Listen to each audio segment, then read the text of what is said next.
Let's crack these bad boys open. Are we on camera? Yeah. All right. So much for counting down to it, eh? Yeah, I started. 3, 2. Do the do. Welcome back to part 2 of our Cabin Con board game weekend recap that we like to do every year. We're going to get right into it. If you missed part 1, well, you missed all the great games that we played, or the medium games, or the games that weren't as good as a taco bowl. But now we are getting to the games that are better than a taco bowl, and we're going to start with Zach over at number 8. It's a lovely day out here, Jim, and coming in after the Taco Bell has left the field, it is Nemesis Retaliation at number 8. Made your top half. Wow. Now, I don't know where yours is, because you played this game as well. I did. We'll get to that in a minute. We'll get to it. So I don't know how long ago now, but we did our video on Nemesis Retaliation. Yeah. I played that game a bunch of times since. Mm-hmm. Mostly, so I played solo. I've multiple handed it. I've played it with some other people. Yep. I'm very mixed on that game. Yeah. Right. Because we were fairly mixed with our sort of initial impressions, which we filmed a video of, like Nemesis, Lockdown, and the regular versus Retaliation, and then but we had our thoughts, and again, I feel very good that you've spoken to me that your thoughts in that video and our discussion has been pretty consistent throughout. I think everything I said in that video is basically still applies. I think there's nuance, there's lots of exceptions I've discovered, but in general, we left it open for exceptions. We're like, we imagine this will happen, and it pretty much did. There's 3 aliens in that game. Mm-hmm. The base game aliens I think are just kind of dull. Mm-hmm. Right? I think that's what we talked about a little bit in that thing. Yep. I have since played with I forget what they were called, the Neo-Flesh Cult. Yep. Which are these cyborgs. Yeah, the machine. They are quite a bit of fun. Yeah. They are more what we wanted when we were talking about a more aggressive, a little bit more of a zombicide fighting all over the board. Yeah. Neo-Flesh Cult spawns a lot more. They have a bunch of different sort of unit types. So they have guys with big shields that are hard to hit when they're in the hallways. So when they're in the hallway, they're hard to hurt, and they protect everything else in the hallway. Cool. So as they move around the board, they protect the aliens as they move around. There's ones that are faster, the ones that shoot out of rooms. All of that makes the puzzle of dealing with the aliens on the board a lot more interesting. Yeah. The one alien I had not played before this con... The Sangravores. ...was the Sangravores. And I thought, going into this, do I want to confirm my thoughts about the Neo-Flesh Cult? Right. Or do I want to try the one alien I haven't played? Yeah. So I decided we're going to play the alien I haven't played and see how that goes. And I am so up and down on the experience, but more down than up, I think. I think the way the Sangravores work is they're sort of the space vampires. So usually when in Nemesis, you're walking around, you roll dice, and noise spawns throughout the ship. As noise sort of overflows, it cascades and it spawns aliens. When you're playing with the Sangravores, you do not roll for noise. Oh. When you discover rooms, they are just surrounded by shadow tokens. Oh. And if you walk through the shadows, maybe nothing will happen, but maybe there's a vampire in the shadows. And maybe it'll come out and bite you or scratch you or whatever. Biting and scratching. You know what? Very phallic. What? You can just shoot your gun into an empty hallway that has shadows in it, and it'll clear the shadows away. But but you might just be wasting your ammo because there might not have been anything in that hallway to begin with. The other thing that goes on in that game, so that's a major thing. So because you're not spawning noise as you walk around, the board felt really stagnant for a lot of the game. Right? Yes, we were creeping through shadows and getting like bits of attrition. Yeah. But it didn't feel like there was a threat growing on the board for most of the game. The other thing that the Sangravores do is they put tainted blood cards into your hand. So when you get bit by a vampire, you get a tainted blood card. And the tainted blood card can basically be like, you can flip this card over and all the aliens will walk out of your room into the room of the next nearest player. Or flip this card and you'll heal all your health. You take 3 health out of the player in your room. So it's you getting tempted by really powerful abilities. Wow. that are themed around you having vampire infection. I love that. I That sounds was so exciting. really hyped about that as well. Yeah. It didn't get used as much as I'd like in the game. Like, I think you got the most tainted blood throughout the game, Colin. Mm-hmm. I never got tainted blood one single time. If I had... No, you did. No, because there's one other mechanic. So there's tainted blood, which gives you a really powerful ability you can flip over to do a thing. Oh. But then also in Right. base Nemesis, you know how they're the contamination cards you put in the scanner? And you're playing the Sanguivores, you do not use those cards. Instead, you get cards that are just called infected. And those cards never leave your hand unless you do a horrible thing. So it's like, if you light the room you're on in fire, you can discard all your infected cards in your hand. Oh. Wow. Right? This sounds great. So, yeah, no, all this stuff feels really, really good for the interpersonal aspect of the game. Yeah. So, if you end up with 4 of those in your hand, you can't discard them. Yeah. They're stuck in your hand. Your next turn's going to be 1 card. You're going to be useless. Guys, I have to light the room on fire. Is that like a free action to do it? Yeah, well, because you can't use those cards to do any other action. Oh, but either. you use those cards to You do use that. those counts actions as to an do it. action. Okay, great, Yeah. great. You can also... So you can use the other card to like move out of the room, right? Yeah, unless your whole hand was just those cards, which happened to me multiple times. You can also, at the top of those cards, there's a less mean thing that doesn't get them out of your deck. You just discard them. Yeah. Got you? So what are you going to do? Are you just going to keep cycling them and tanking your turns? Or are you going to do one big nasty thing to empty a hand full of them? So I thought those things were really interesting. I wanted to play with them. Yeah. I don't think we got to see them shine as much as they could have. But in general, the game felt a little bit more stagnant, right? You did not have the aliens moving around the board nearly as much. You did not have contamination building up that you got to use the fun scanner with. Yeah. You didn't get a bunch of the other mechanics that are like classic Nemesis staples. And for most of that game, I thought, oh, this is kind of boring. We're walking around. Our goal as a team was to just explore every room and get out. And so we were just running through rooms, running through the shadows, getting bit, getting tainted blood, but just uncovering rooms. And then on the last 2 turns, everybody started killing each other with all the cards that they piled up. Aliens spawned in every room. We got surrounded by vampires. The king came out. I was stuck in the king with the nest. He spent his last card to walk into the nest, or his second last card to walk into the nest, and his other 2 cards to destroy an egg, because I think his goal was to destroy the nest. Yeah. The king shows up. 50 other aliens show up in all the rooms around.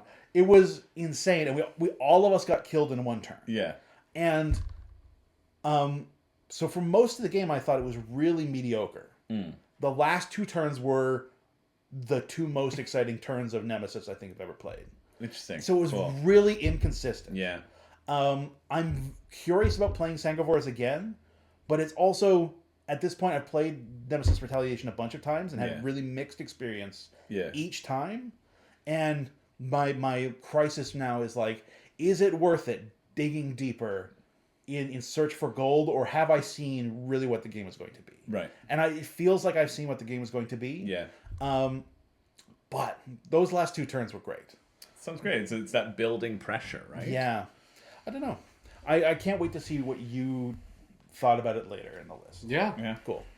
So my number 8. Yeah. First game I played of Cabin Con, Endeavor Deep Sea. Oh. Yeah. In Endeavor Deep Sea. That's number 8. Should be number 1. Well, this is my list, not yours. So I don't think I ever agreed to that. I really like this game. It was super easy to follow, and the icons might be a little bit heavy. Like, it's super heavy with how many icons there are. I found You found, yeah. that. But I did like that there was, like, submarine placement, and there was kind of like a skill tree you were building out.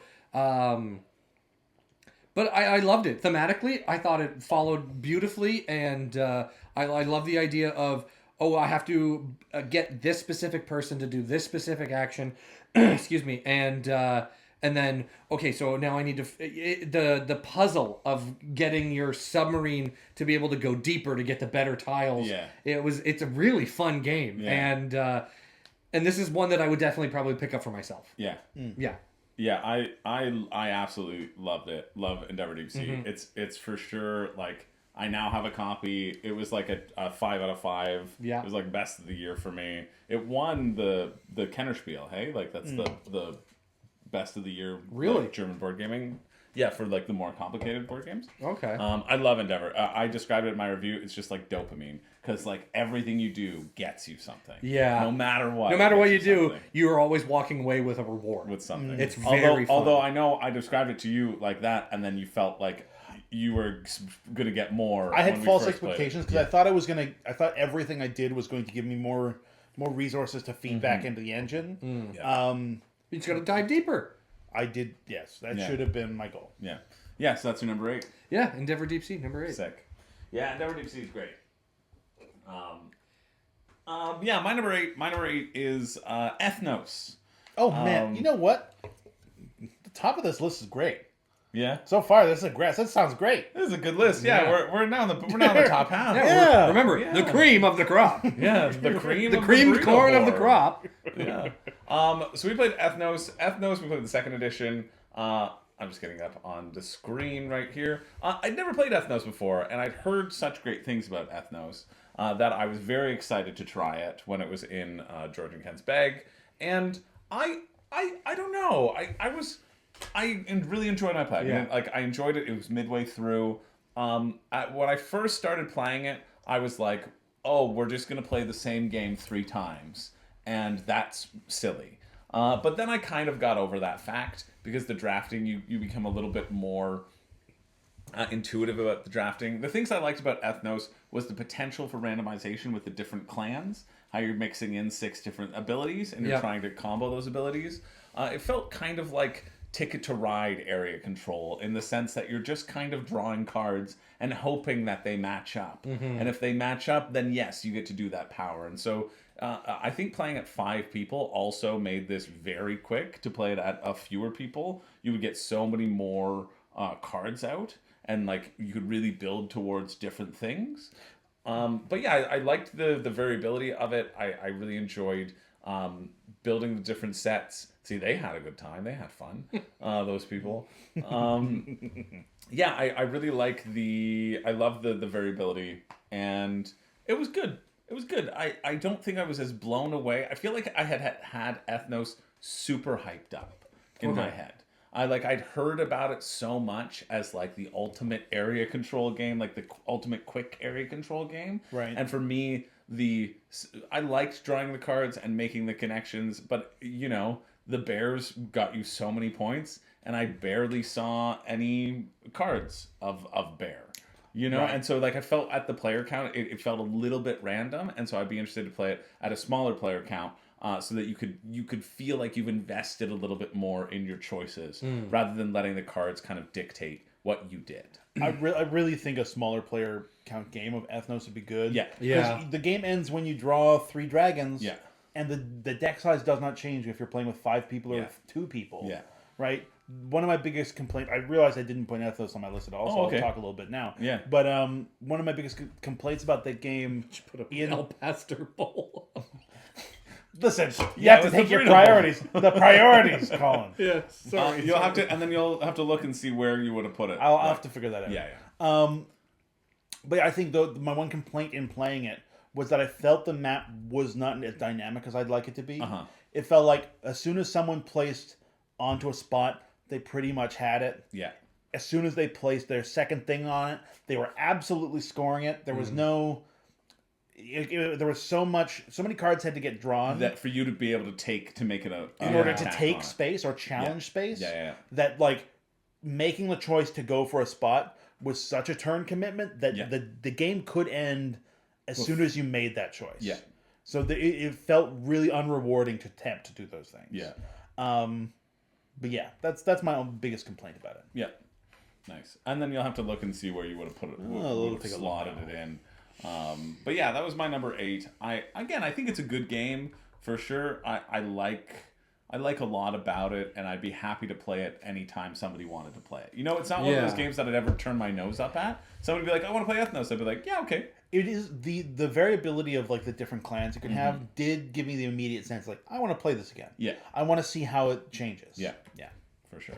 I probably would have put it between my El Pastor Bowl and Retaliation. Okay, yeah. So Yeah. it would have been the official El Pastor Bowl slot. of Yeah. it. I mean, I would never dream of unplacing my El Pastor that's Bowl. true. You would just have the No. extra. All right, Zach. Number 7 for you.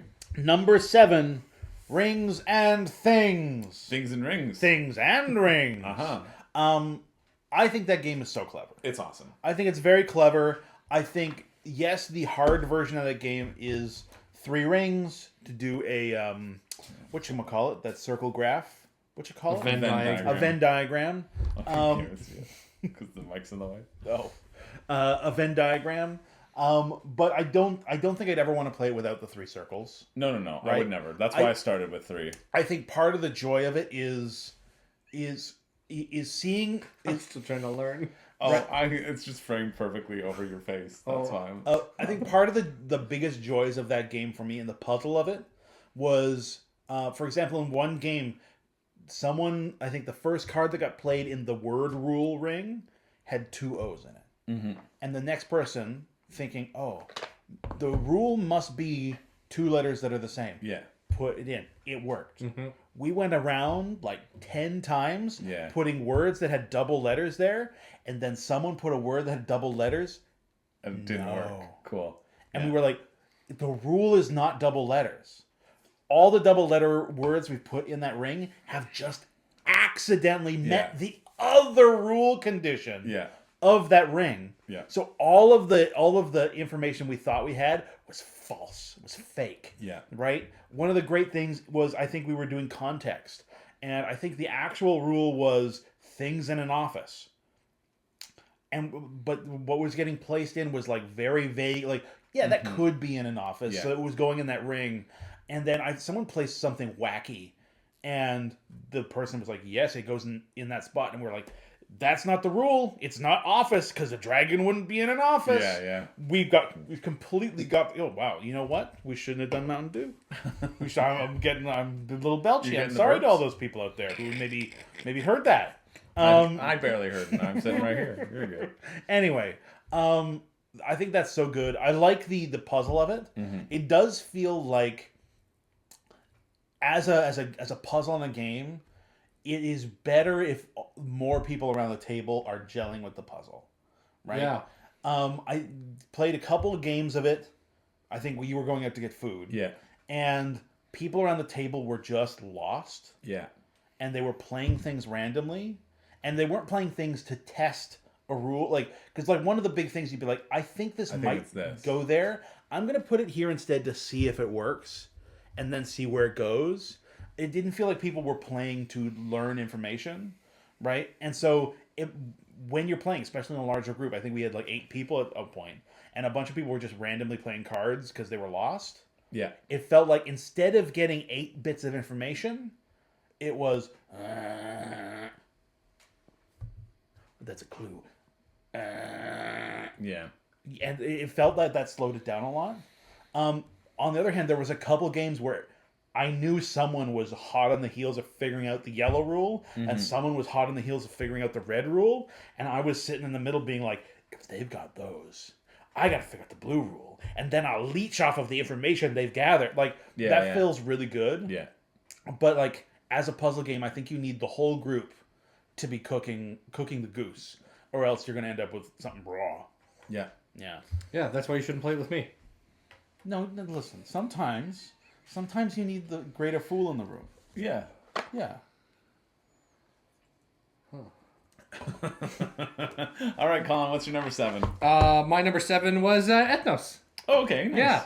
I really liked it We're all as very like close on that one then. That's neat. Yeah, it was just like a nice little It's area nice. control. Yeah. There was the one thing that I didn't like about it was the way that you increase the size of your tower.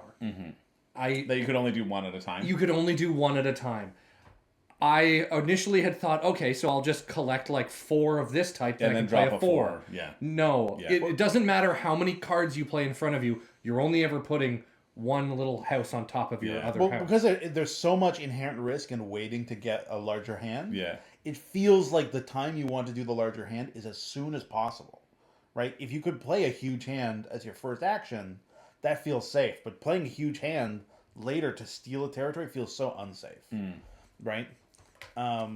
That's just me. I'm not a big. I didn't like that aspect of it, but right. literally that was the only deterrent. Yeah. Once I got that down, because I think I played a couple of hands where I had messed that up the first few rounds, but then once I'd figured that out, I was like, okay, I don't like it, but I will. But of course, I'll play the rules. I don't like it, but I'll play the game. Yeah, That Colin, he plays by his own rules in Yeah. every game. but I really did end up enjoying it, and George absolutely crushed our butts. It wasn't an absolute crushing. In Wasn't fact, it? no, I was 4 points away, and you all should have denied points from him, and then I would have won. And if you'd done the things that you should have done, because we all needed to target George, and he was so far ahead. I'll have you know, Chris, I was fighting him at every spot that I he know was. you were. I know you were. But because you also was a greedy little baby, Well, you yes. fought me for the points there. We both lost out. well, no, we both got points. Yeah, but not as many as George. Anyway, Yeah, that was my number 7. Number 7. Ethnos, second edition. oh yeah, my number Second 7. edition. It was the second edition. My number 7 might be a little high, honestly. Maybe this one should have been a bit lower, but nope, that's not it. That's it. Mine was Through the Desert. Through the Desert was my number 7. This is a Reiner Knizia game that's been given a new refresh from our friends at BoardGameTables.com. Sorry.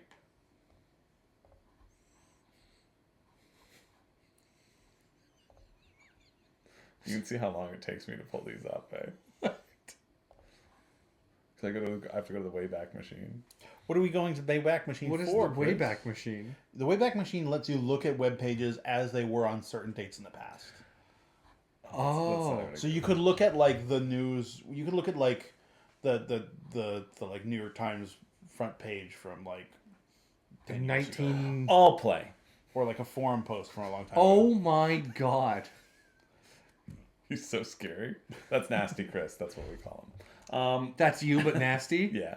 Anyway, we played Through the Desert, Don't which like is a sort of a revamp of the old Reiner Knizia game. You can see as I'm going through the pictures, these are not the all-play treatment, but the worst treatment. Oh, those look old. They do look old, but it's very fun in terms of on your turn you place down a couple camels. And you want to extend your own camel of one color and not let the other people extend their own camels, and you're picking up points on the board. But what we did is we got to throw in a bunch of the little expansions, which I think really made a difference in terms of being enjoyable. We had end game scoring goals. Okay.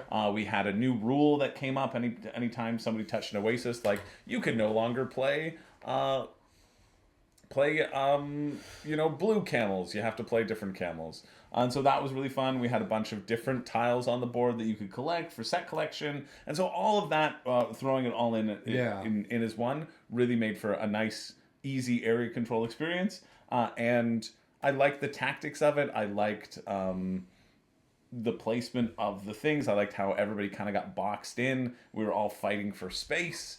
It was just a really fun time. And you quite enjoyed it, so that's why it is my number 7. Very cool. Number 6, Zach. Number 6.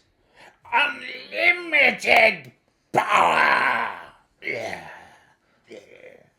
Whatever that game was called. Star Wars Unlimited. There you go. Yeah.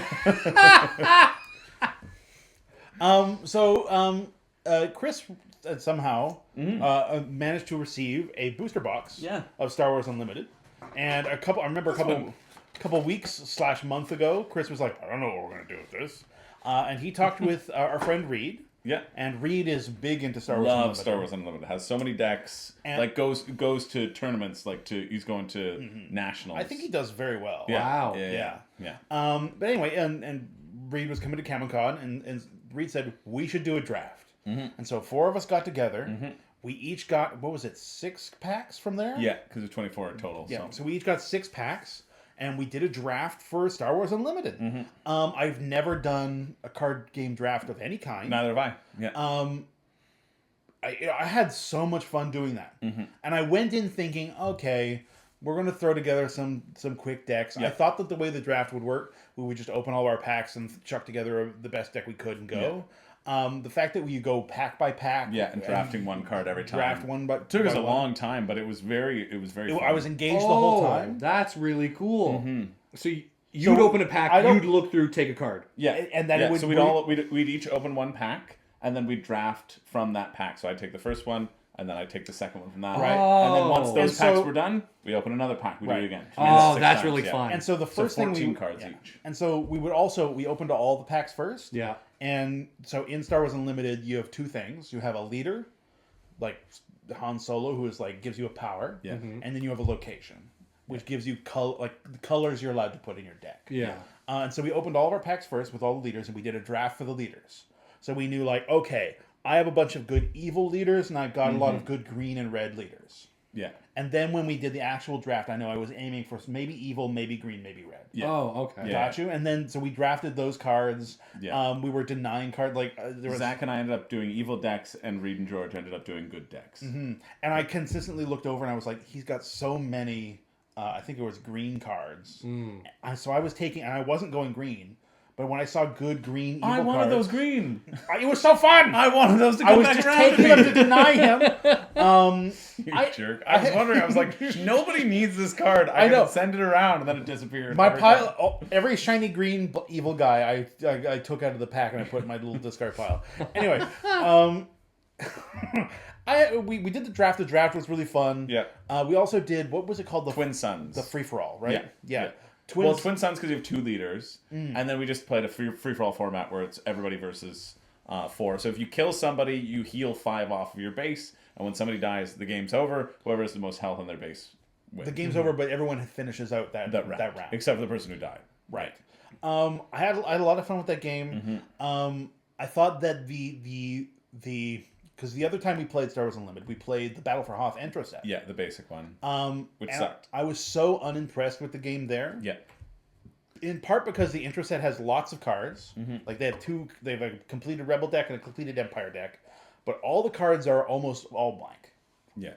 You have like 6 TIE fighters. They have no card. A good 10 cards, I'd say, 10 or 12, because we pulled them out when we did our pack, and then we added new stuff in. But yeah. Right. And anyway, there was a lot of cards that were just kind of dull stat blocks. Yeah. And the fact that this draft, and I assume that this is, I don't know, it's like 8 sets into Star Wars Unlimited, so we're sort of mid game, like mid development. There's lots of new mechanics and things. Yeah. All the cards seemed really interesting. I genuinely enjoyed the draft. Enjoyed playing. Fun time ahead by me. Nice. Number 6. That was number 6. So number 6. My number 6 was Battlestar Galactica. Yeah, this is the third time. The third time that I've played this game. Yeah. And you love it. I really do. For a game that takes upwards of 5.5 hours to get through. I'm surprised you guys played as quickly as you did. I think it was less, wasn't it? Because you were done you were done when I came back with burritos. I came back with burritos around 7, and we finished SETI around 2:30 or 3. So it was only a 4-hour game. Yeah. And I think there was 6 of us playing. As I recall, I think at least one Cylon revealed themselves very quick, though. Oh, yeah.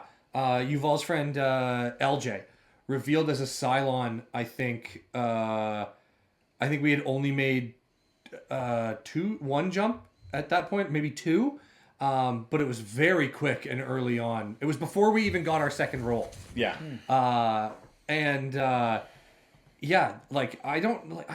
thing is, I don't know what it is specifically about that game that I like so much. Yeah. I can't put my finger on it. I just, when you know something, I love that game. And the crazy part is, you just know. When the crazy part is, I don't know the IP. I've never watched Battlestar Galactica before playing the game. I don't know any of the characters.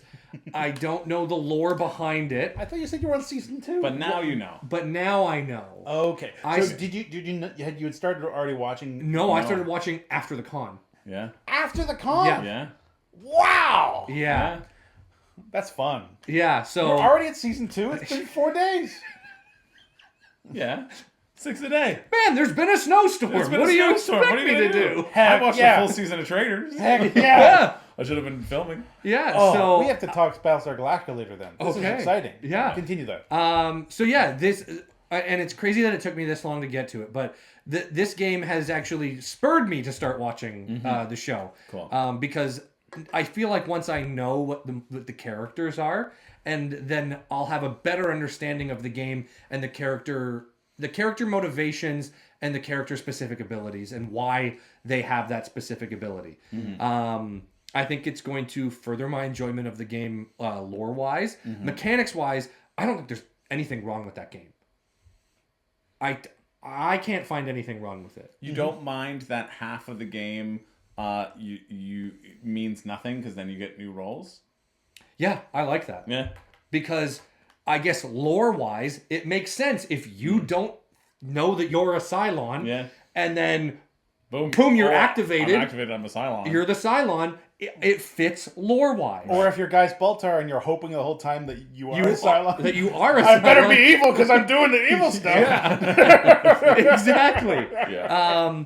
So like, I like it, just when you know, you know. When you know, and you know. This game is chef's kiss, and the reason why it is number 6 on my list is because I had played it before, but this game is in my top 5 of all time. Without a doubt, Yeah. it's in my top 5 of all time. Yeah. Yeah. But now it's number 6.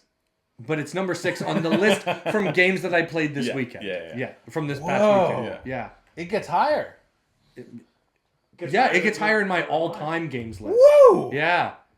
I'm excited For to a hear the rest game of your list, Colin. for a game that I had only played 3 times prior, that it hits so well, and for me to not even know the IP lore. Right. Oh, I love it. And I think it's because of the people that I play with too. Nice. That they make the game way more fun.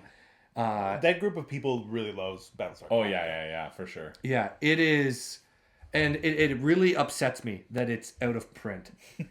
And it's you don't relate to because you've played Unfathomable. I have right? played Unfathomable. and you like it less. I like it less. Yeah, Even though it's the same. It's the same game. Yeah, It does feel like it's got less grit to it. Yeah. And like I think part of that is what makes Battlestar Galactica so good, but also like a lot of the rough edges have been shaved off in Unfathomable, which Right. makes like It's a lot cleaner. It's a little less presumably interesting. a better game. I think it's less interesting, but also you've been playing with a bunch of the expansions mixed in, so it's like Yeah, we naturally had a played lot more with, complicated than Right, with Unfathomable. Pegasus. We played with Pegasus and then the Cylon shipboard at the backside too. Or yeah, it was Pegasus. I've and only then, played it once. So. But yeah, like even with the expansions added in, it doesn't overcomplicate things, and I really wish they would do a reprint of it, because if they did, I know a lot of people would probably buy it to update their own game, because the game has been out It's of print. just it's licensing the IP. That's why it'll Yeah. never happen. It has to deal with like they won't ever get the licenses, or they won't get they won't get the. It's because it's also all like photographs, so it's all Yeah. pictures of actual people. I don't know. Like you could just call it Bortlestor Galork de Borg, and then have different people and have then the have them same elongated shit. eyelashes. you know what I curl mean? up, yeah. I do think, They look like humans. and this is probably the wrong argument to make because he likes it without having seen the show. Uh-huh. But that game is so thematic. Yeah. Like the actual Battlestar Galactica thing is like it does have rough edges, but a lot of those rough edges are to like Be in give a line. character an ability that is really appropriate for who they are. Right. Right, and stuff like that, which I think is Yeah. Like, so I you played just have as- Goldfish Baltazar. goldfish. Yeah. Baltazar. I played as the CAG. I played as Oh, Apollo. yeah. And I'm like I said, I'm in. We'll get into it, but I'm heavily invested in the television show. Okay, cool, So, yeah. cool. So Battlestar Galactica is my number 6. Sick. Yeah. My number 6, I'm going to bring it up on the screen right now. It's Scarab Sands. Yeah. Oh, there are no images here, so well, I guess we'd okay. have to go to the Kickstarter. But I'll just put the beautiful picture up here. I'm sure it's up on if I search Scarab Sands, yeah, because Scarab Sands. We played a 4-player game of Scarab Sands. Yeah. And it's not funding, but they got Which is unfortunate. completely- Unfathomable thing. Like Yeah. so many games go to crowdfunding Yeah. that are just like Bad. like useless tat in a box. Yeah. This game they is have a like $1 pledge. No. That's everything has a yeah, you $1 can always bid one. on Oh. Kickstarter. So you're thinking of the $1 pre-pledge, which Oh. is the VIP thing. No, I know we don't like that here. Yeah, we don't like that here. We don't like that But here. no, here it's just like, oh, if you want to be like, you haven't committed, but you pledge $1, and then like you're open to you're on late the- pledging. the late Yeah, pledging. yeah. I mechanically I love this game. Yeah, I think it's so straightforward and good. yeah, It should Yeah. it should I'm gonna back this. yeah. It's awesome. It's a great game, and this was the first time we played with 4 because Zach and I just played it with 2 players as well, and I really loved the 4 players. I put this in a comment on the latest crowdfunding countdown because that's when I covered it, and I was like, I'll do a little write up. But it was on that comment they were like, what did you think of it? I loved that I was wiped out almost immediately. And I was still able, there was enough going on, it was slowed the pace down that I was still able to regrow, come back in and be competitive and end up taking it. I love that it came down to 1 dice roll. And I love that I was like, I really want to try the Loki strategy here. And I actively tried to kill myself every time. It works so much just better to get at the 4 mod. players. Oh, yeah. So really, like, I still enjoy it a lot at 2. Oh, I agree. But that specific strategy, letting yourself get killed to get points. Yeah. It works at 4. so It was great. It was great to experience this at 4 players, and yeah, just had a friggin' blast with it. So it was super fun. I love that we got to play it. I love that we still had the prototype copy. It was nice on the Kickstarter. They in their update. They said, "Oh, quite some new people joined the campaign these last few days." I assume we must thank the last video from Chris. Maybe we should actually leave that prototype in their update, which I thought was funny. Yeah, because I was like, "Listen, I'm keeping it," and then they're like, "Well, no, I actually might need to send it." Yeah. And I was like, "I don't care. I'm keeping it for CavanCon, so deal with it." So yeah, really enjoyed it. At the time that this is out, the campaign might be finished because it's our second half of it. Okay. But you could still go and like sign up for notifications. But yeah, really loved it. I loved how dynamic it was. I love the free for all. I love the chaos, and I love that I got completely wiped out and was still able to take the time to come back and was able to win. Not that like I care about winning, but I liked the flow of it, that it was possible, right? I felt like I was eliminated, like completely wiped out from the board, and then I was able to crawl my way back. So I thought that was great in terms of balance, and I liked all of the spots on the board more at 4 players than I did at 2 players. There were some spots that seemed just straight up better in 2 players. That, like, the spot that could give you a command token or something else. I'm like, why would you go there when you can go here that gets both? Yeah. And like in 4-player games, there is a reason to go to that spot. Exactly. Like it's less hotly contested, and you can still get the same stuff. Yeah. Go there. Yeah. So I really liked the chaos of it a lot. So that was great, and that is my number 6 on the list. Well, I can't wait to get to my number 5. Upeltown. Oh, Tabletop Inc. Tabletop Inc. Upeltown. Yeah. I'm not gonna call it Meepletown. Of course not. I get Mumin I get a cease Mumin and Manor. desist. Human man. Human man. Human man. I wanna be a human man. Busy Board Central. Oh, Busy God. Board Central. That is, I'm gonna say this again. Use the alternate side. Yeah. Do they have a photo of what the alternate side looks like? No, I'll keep. Yeah, he'll keep looking. You know what? I'm gonna spend this whole video staring at his computer instead of our audience. I enjoyed Tabletop Inc. Fine. Pretty well. Doesn't sound like good. Why is this number 5? No, I enjoyed it quite a bit. I think the 3 things that sort of detracted me from it, from putting this into like my top tier level of worker placement games, is I love the theme. We did not make enough board games. Yeah. Right. Exactly what I was saying. In a worker placement game, I really, especially like a Euro-ish thing like this, I like to build up an engine. I like to have like I'm producing this to produce this to do this, and it didn't feel like things chained quite as much as I'd like. Yeah. It felt like I would produce resources, and then I'd very slowly spend those resources, and then I'd go to produce more resources, and then I'd go to spend those resources instead of having a worker that gives me resources to take another action, which gives me resources to take another action. Like, that cycle never happened, really. My objective in the game, like the starting my bonus from the WoW and POW, was that my level 2 board games, my level 2 award board games, We're worth 18 points. were worth 18 points, which is more than my level 3 awards. So, like, super rewarded for getting level 2s. And so I said, like, great. I don't need to worry about getting level 3s. Yeah. I don't need to worry about getting level 1s. I'm just going to make as many level 2s as I can. I tried to, as efficiently and as quickly as I could, build level 2 board games. By the end of the game, I'd made 2. Yeah. 2 board games for the whole thing. And I was like, I wanted the engine to ramp up in the mid-game at some point. Yeah. There was a little bit of that. There's locations you can go that let you take an additional action. But I don't know whether it was because of the timing of our turns or where all of our engines were lining up with each other. Yeah. It felt like 1 or 2 people were capitalizing on all of those extra actions. It was me and Brian. Like, Brian was taking it because of his... Like, he got double from it, so obviously he has to prioritize it. Yeah. And I was prioritizing it because they're really good spots. Right. And it just felt like it slowed down your engine so much to take guys back. But the only way to really change the tempo of when people were grabbing those extra actions would be to end your turn earlier to change when things would line up. And it was just really hard to sort of gauge how many guys should I have out there to pull them back, to set myself up to be in the running to get an extra action eventually, right? And so that just seemed a little clumsy. The game felt a little slow in the mid-game, and I didn't feel I wanted to, because it comes with this big box of board games. Yeah.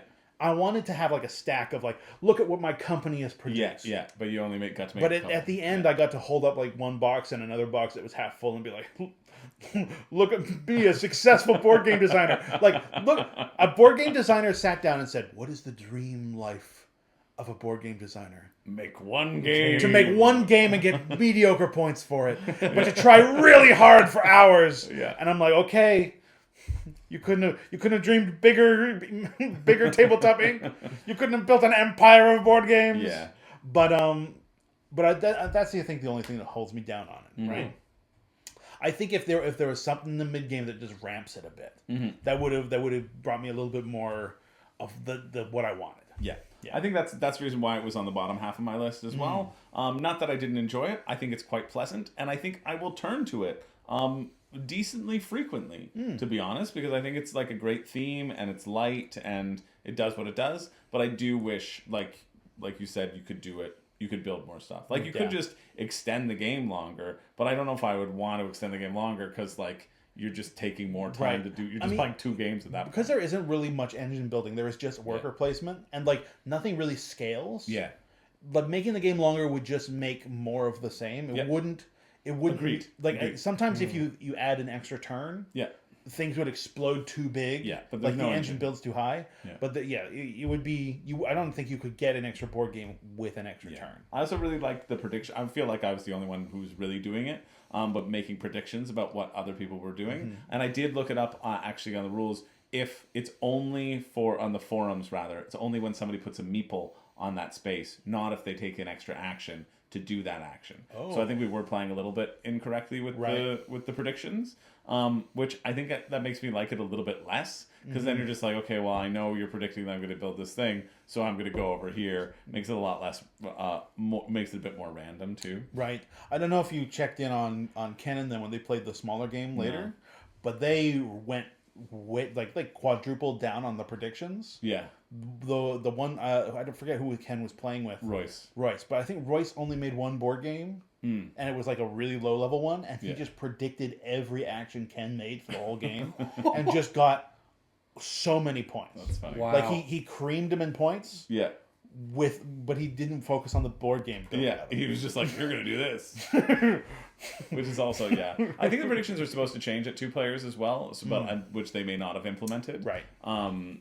But I think at a 2-player game it's supposed to change, but since like Ken was teaching it after just playing it, probably didn't do it. I would need to look that up, but yeah, number 5, up pretty high. Yeah. Sick. Yeah, my number 5 was Scarab's Hands. Nice. Yeah. like I don't like again. great. I don't know what it was about that game, but and I can't put my finger on it. But oh boy, did I ever love it! Yeah. I had so much fun playing that game with you guys and Abs.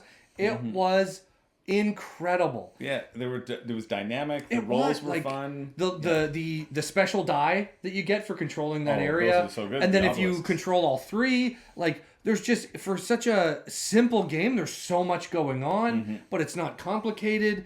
It's area control, it's dice rolling, it's special worker ability with your large beetle and your flying beetle and your Yeah. regular scarabs. Like there's just so much going on, but it's not overly complicated. And for such a small board, there's just they packed so much in to a good game. So there's no wasted movement, there's no wasted actions.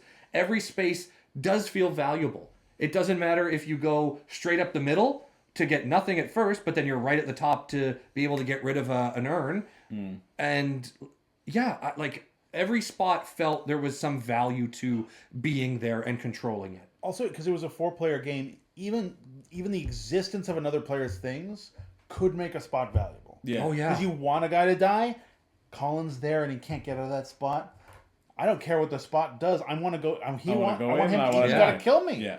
Right. Like Colin's existence makes that spot valuable. Yeah. Which is great. Yeah. Yeah, it's great. And It's a like great game. the dice rolling, like it's just I feel like that game should hit its goal no problem. Yeah. And like it sucks that this video is coming out after the campaign is Yeah. probably But they're- already done. Well, they're gonna do they'll do a relaunch And- for sure, right? Like yeah. Kabbalah was the same. They didn't fund the first time around, and then they funded them the second time around, and so I think they're gonna do a relaunch. I think they're also. I was reading their updates that they're looking for they might do a wooden version. So like if you don't want the minis, Right. you get a cheaper version to Oh, help I want the cut the minis. price. Yeah, the minis were so The good. minis were great. Remember, they're not meeples. Yeah, They're scariples. nice. Yeah, they're They're Screeples. scarabs, but Honestly, that's good. That's good, and that's Screeples? free. Yeah. Screeples. Yeah. You use them as Screeples, and that's going to catch on. Screeples? And it's going to be their best marketing tool. Guaranteed. Yeah, that's killer. Comes with 75 unique Screeples. It's just fun to say. Yeah, Screeples. It's just fun to say. But yeah, so Scarab Sands was my number 5. Well, my number 5 was a game that broke Zach's brain, and that's why I loved it. This is Screepers. Wait, no, just Reapers. This is Reapers, the card game. If you didn't see, it was in the first half of this list. I'm assuming that you saw the first half of this list, but if should. not, you can go back and watch it. Yeah, Reapers was a great little trick-taking game. I love the gimmick because every trick-taking game has to have its own unique gimmick, and I quite enjoyed the gimmick of Reapers. There were 3 gimmicks going on, but my favorite gimmick was the drafting. It's like, oh yeah, you get to just choose your hand, you get to draft your hand, and if I'm paying attention to what everybody else is drafting, I know that you have this demon, I know you're there, I know you're there, I know you have the Reaper, I know you've picked up 2 Reapers. And so like you can track that information, and then you can just be like, all right, when I play this card, boom, this thing should happen. Yeah. And so as somebody who really likes card counting and who really likes anticipating, like enforcing people to play certain cards in a certain way, it brought me a lot of joy to engage with that system. And I didn't really care about this point scoring thing. I think Reapers are objectively the best cards to pick because you just get free points. But then it was about, okay, how do I navigate who's going to take what Reaper? They're going to be passing on certain turns. How can I force that? I really liked, too, when I had 2 Reapers in my hand, I was like, great.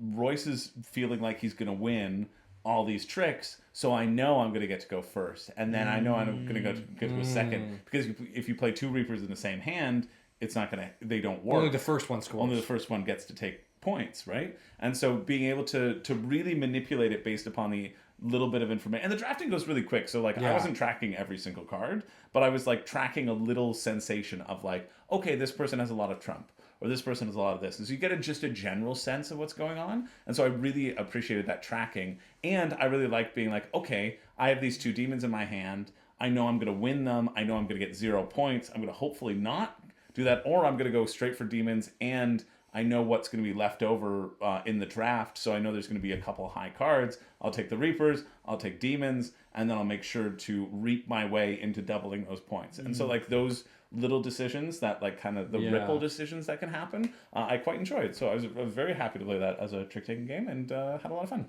Cool. It's my number 5. Zach, you're number 4. Ooh, well, my number 4 is Endeavor Deep Sea. I like Endeavor. Yeah. I think I like, because I played it twice. Did you like it more this time? I liked it much more this time. Yeah. Yeah, so I've only played it once other time. Yeah, It was, with I me. think, with Me you, and Josh. You and Josh.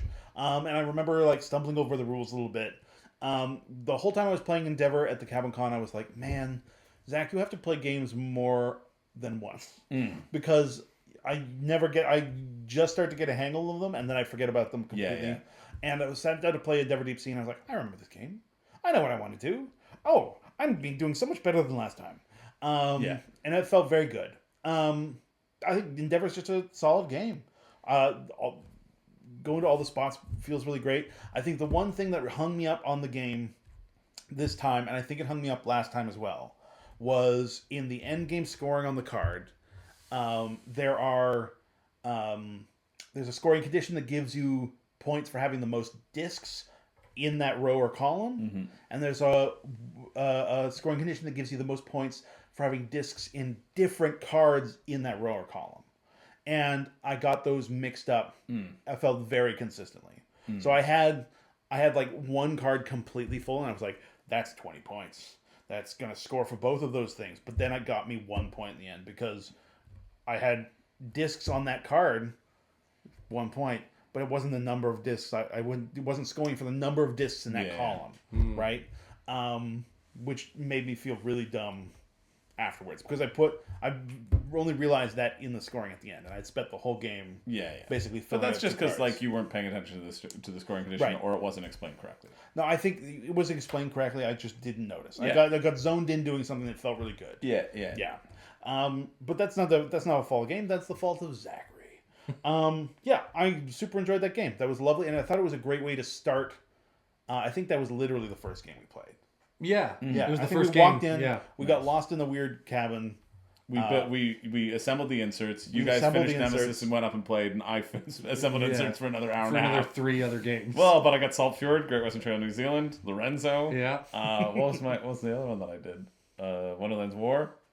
Oh my god. Yeah. Wow. I think there was a 5th one too. What? Maybe, yeah. Or maybe it was just the Hunger. Maybe. I don't know. Anyway, Yeah. Revive. That was the Oh. other one. Yeah. Did you bring Revive? Yeah. I brought all the games that I knew Georgia printed inserts for, so that I could put the inserts in. You should have played Revive. Revive's great. Didn't play a single one of them. Damn. Oh. We can play one of them after we finish this. Okay, great. Just show off the play around with the insert. Yeah. Very cool. Your number 4 then. Colin. My number 4 was a game that I brought, Wroth. Nice. Wroth was my number 4. This was my second time playing it. Like I said prior, I played it at a 2-player with my roommate, and it I don't think it played well at 2. Yeah. But we were both. I don't see it playing well at 2. No, I like think playing at 4. I think the optimal player count is 4 for that game, just due to the size of the map that you get to play on. It's a very small map. Is it just 4 or is it 5? I think it is. I actually. It's 1 to 4. 1 to 4. Yeah, I think the optimal makes play sense. count is 4. Yeah. Yeah. It's a very simple area control game, and the finite amount of troops that you get, but then you have the special troops that you get when you summon with Quora, the where you're putting those, and okay, I have to focus on controlling this area, and you get extra points for dominating, which is you control it without any other enemy force in there. Asymmetry between all the different factions that you get. I feel like this one is going to be a classic in my collection. Yeah? Nice. I really do enjoy it, and I might be a little biased because it is mine. Well, because you bought it. I bought it, and I want to enjoy it. I think it's great for you to enjoy the things that you own. Yeah. I think that's a very lovely thing. And I want to get this one on the table a lot more often because I feel like you said it best. Once you Once you were like, starting, what? you're seeing the potential. You're seeing the potential. Yeah.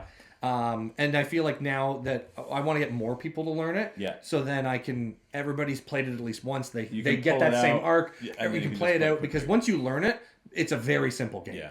And I think it'll hit pretty well at your house, honestly. Oh, yeah. Yeah. Yeah. But Wroth, my number 4, very Nice. good, and very happy. Very happy it's in my collection. Nice. My number 4 was a new game that neither of you played, so it's just me, and I'm very happy. You didn't ask. Well, you were busy playing Nemesis because you left me out. And I asked you if you wanted to play. I know. No, I wanted to make sure that Cody had a spot. But it was SETI, so I was able to get SETI to the table. This has been shooting up the charts on the hotness. It is such it's a number 18 wild now. looking game. Wow. It's number 18 on Board Game. When did it come out? 2004. 2024, but that's what I mean. By There's a 4 at the- 2004. Yeah, there's a 4 at the end. Yeah. I know it was the new hotness last year at Board Game Convention because it was at every table. Yeah. Yeah. Yeah, it's great. It's awesome. I thought it was on Board Game Arena. It's not. I'm bummed because I would play a bunch of reps on it. Looks beefy. Yeah, it's definitely beefy. Oh, see, you zoom in so much. Basically, there's this little ring in the center of the table. Those are the planets. And every time you do something, the planets will rotate around the system. So, like, the small ring will move, or the medium ring will that's move, really or cool. the large ring will move. And normally, I rondelles break my brain in the way that Reaper breaks Zach's brain. Yeah. Like, I just can't wrap my head around the strategy of, like, rondelles and moving things, which is surprising because I can usually, like, see moves ahead, but it just, like, the circular nature of it, I'm always bad. But you're sending out probes from Earth, and you're moving them to the different other planets of our solar system, and then you're landing those probes or orbiting, and you'll get points for doing that. You're also finding traces for extraterrestrial life, and so there are random aliens that are put face down. And once you find, like, you're sending out signals to replace these little discs and get data discs. You're analyzing that data. Like, once you get 6, you can spend an energy to spend them all and find a blue trace. Or you're landing on planets to find a yellow trace. And once you find enough traces, the alien will reveal itself. There's 5 different aliens, so you're playing with 2 each time, so you're not sure what the aliens are going to be. They add in different rules, extra special cards, whatever. The action efficiency of it is really neat. All the cards do a lot of very powerful stuff. We all sort of played the opening move incorrectly by adding to our income, like card draw, when it should have been money. It should just auto be money, I feel, after this first play, because all the cards do so much, and, like, you need to have a money engine to do it. And I think investing more in the scanning technology lets you fill up your board more, which triggers your income a little bit more, which builds up your income. So there was sort of more clear strategies that you should pursue. Became apparent over the course of this first play, but it's just a first play, and I quite enjoyed it. I think my expectations for SETI were very high because it's number 18 on Board Game Geek now, right? Yeah. Everybody and their mother is kissing the box before they go to bed and tucking it in to their bed and then sleeping on the floor. Okay. Just to every single person who owns it, which I thought was weird, and their mother. Their mothers come over to give the board game box a kiss on the top while it's tucked in bed, and then leave. And they just leave the... No bedtime story? No, they leave the child on the ground. But yeah, so I think my expectations weren't quite that high, didn't hit there, but it's really solid. The mechanisms are really good. I would be excited to play it anytime. I really enjoyed playing around in the system, and I'm looking forward to playing it again. It's in World Series of Board Gaming this year, so I'm glad I finally got it to the table so I can know how to play. Of the big chunky games you brought, that was one of the 2 that I really wanted to take. Yeah. A taste out of. Yeah. I was very sad I didn't get to touch it. Me too. Well, we can play it. We'll play it soon. Because now I've played it once too and can teach it pretty well. But yeah, He's gonna double his best score. Yeah. It was a pretty close game, but it was like 3 points in the difference, like 169 to 166. But we were playing with an alien race where you could, like, get extra points by taking danger points, and whoever has the most danger loses 10% of their score. So I had like 17 danger and everyone else had 16 danger, and so I lost 16 points. And so I was within 3, which was good because I was going for a real sort of planet landing strategy, and Royce was going for a very scanning strategy, and it was nice to see that the points were very So like the strategies were equal, I guess. Yeah. And I made a mistake too in terms of, like, my end game conditions, I flipped the numbers. I needed to have 6 in one, 5 in the other, and I forgot which one. So I could have surmounted that gap, but we all made a lot of mistakes because it was our first game. Yep. But yeah, it was really nice. It doesn't live 100% up to the hype, but I would say like 85%. So like very solid. Really enjoyed it. Cool. Number 3. Zach, Now we've 3. reached the podium. I know what 2 of yours are still. Your bronze. Through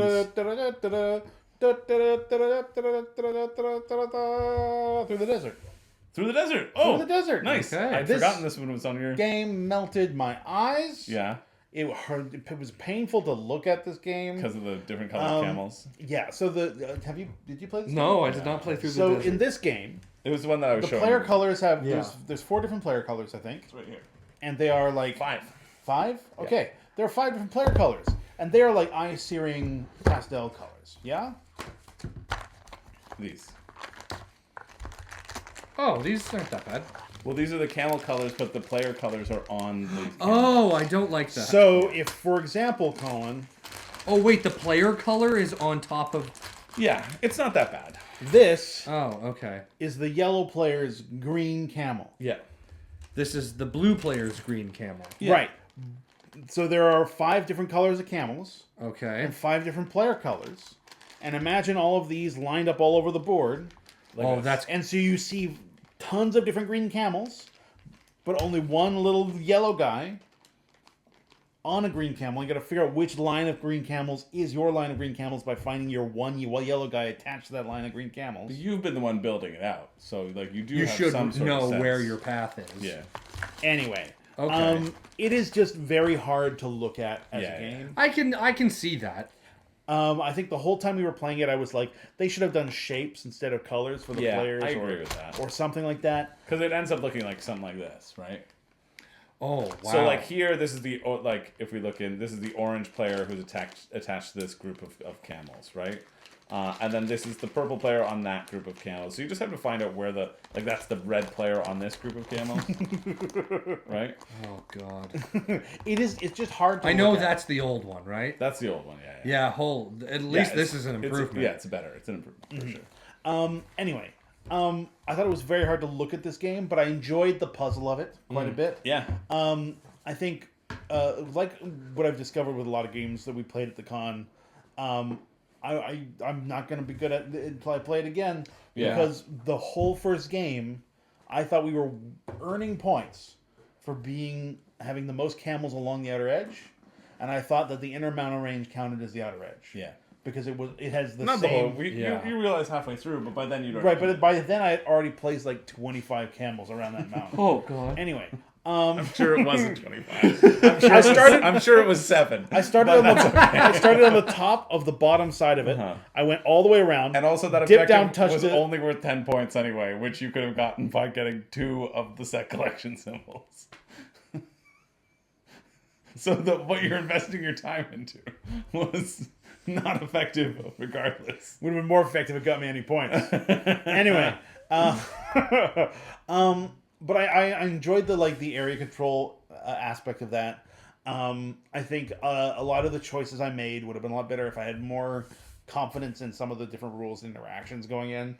There was this one time when I was so you take your turns going around the table placing camels, and I was like, I'm gonna get 5 points if I touch that palm tree with my red camels.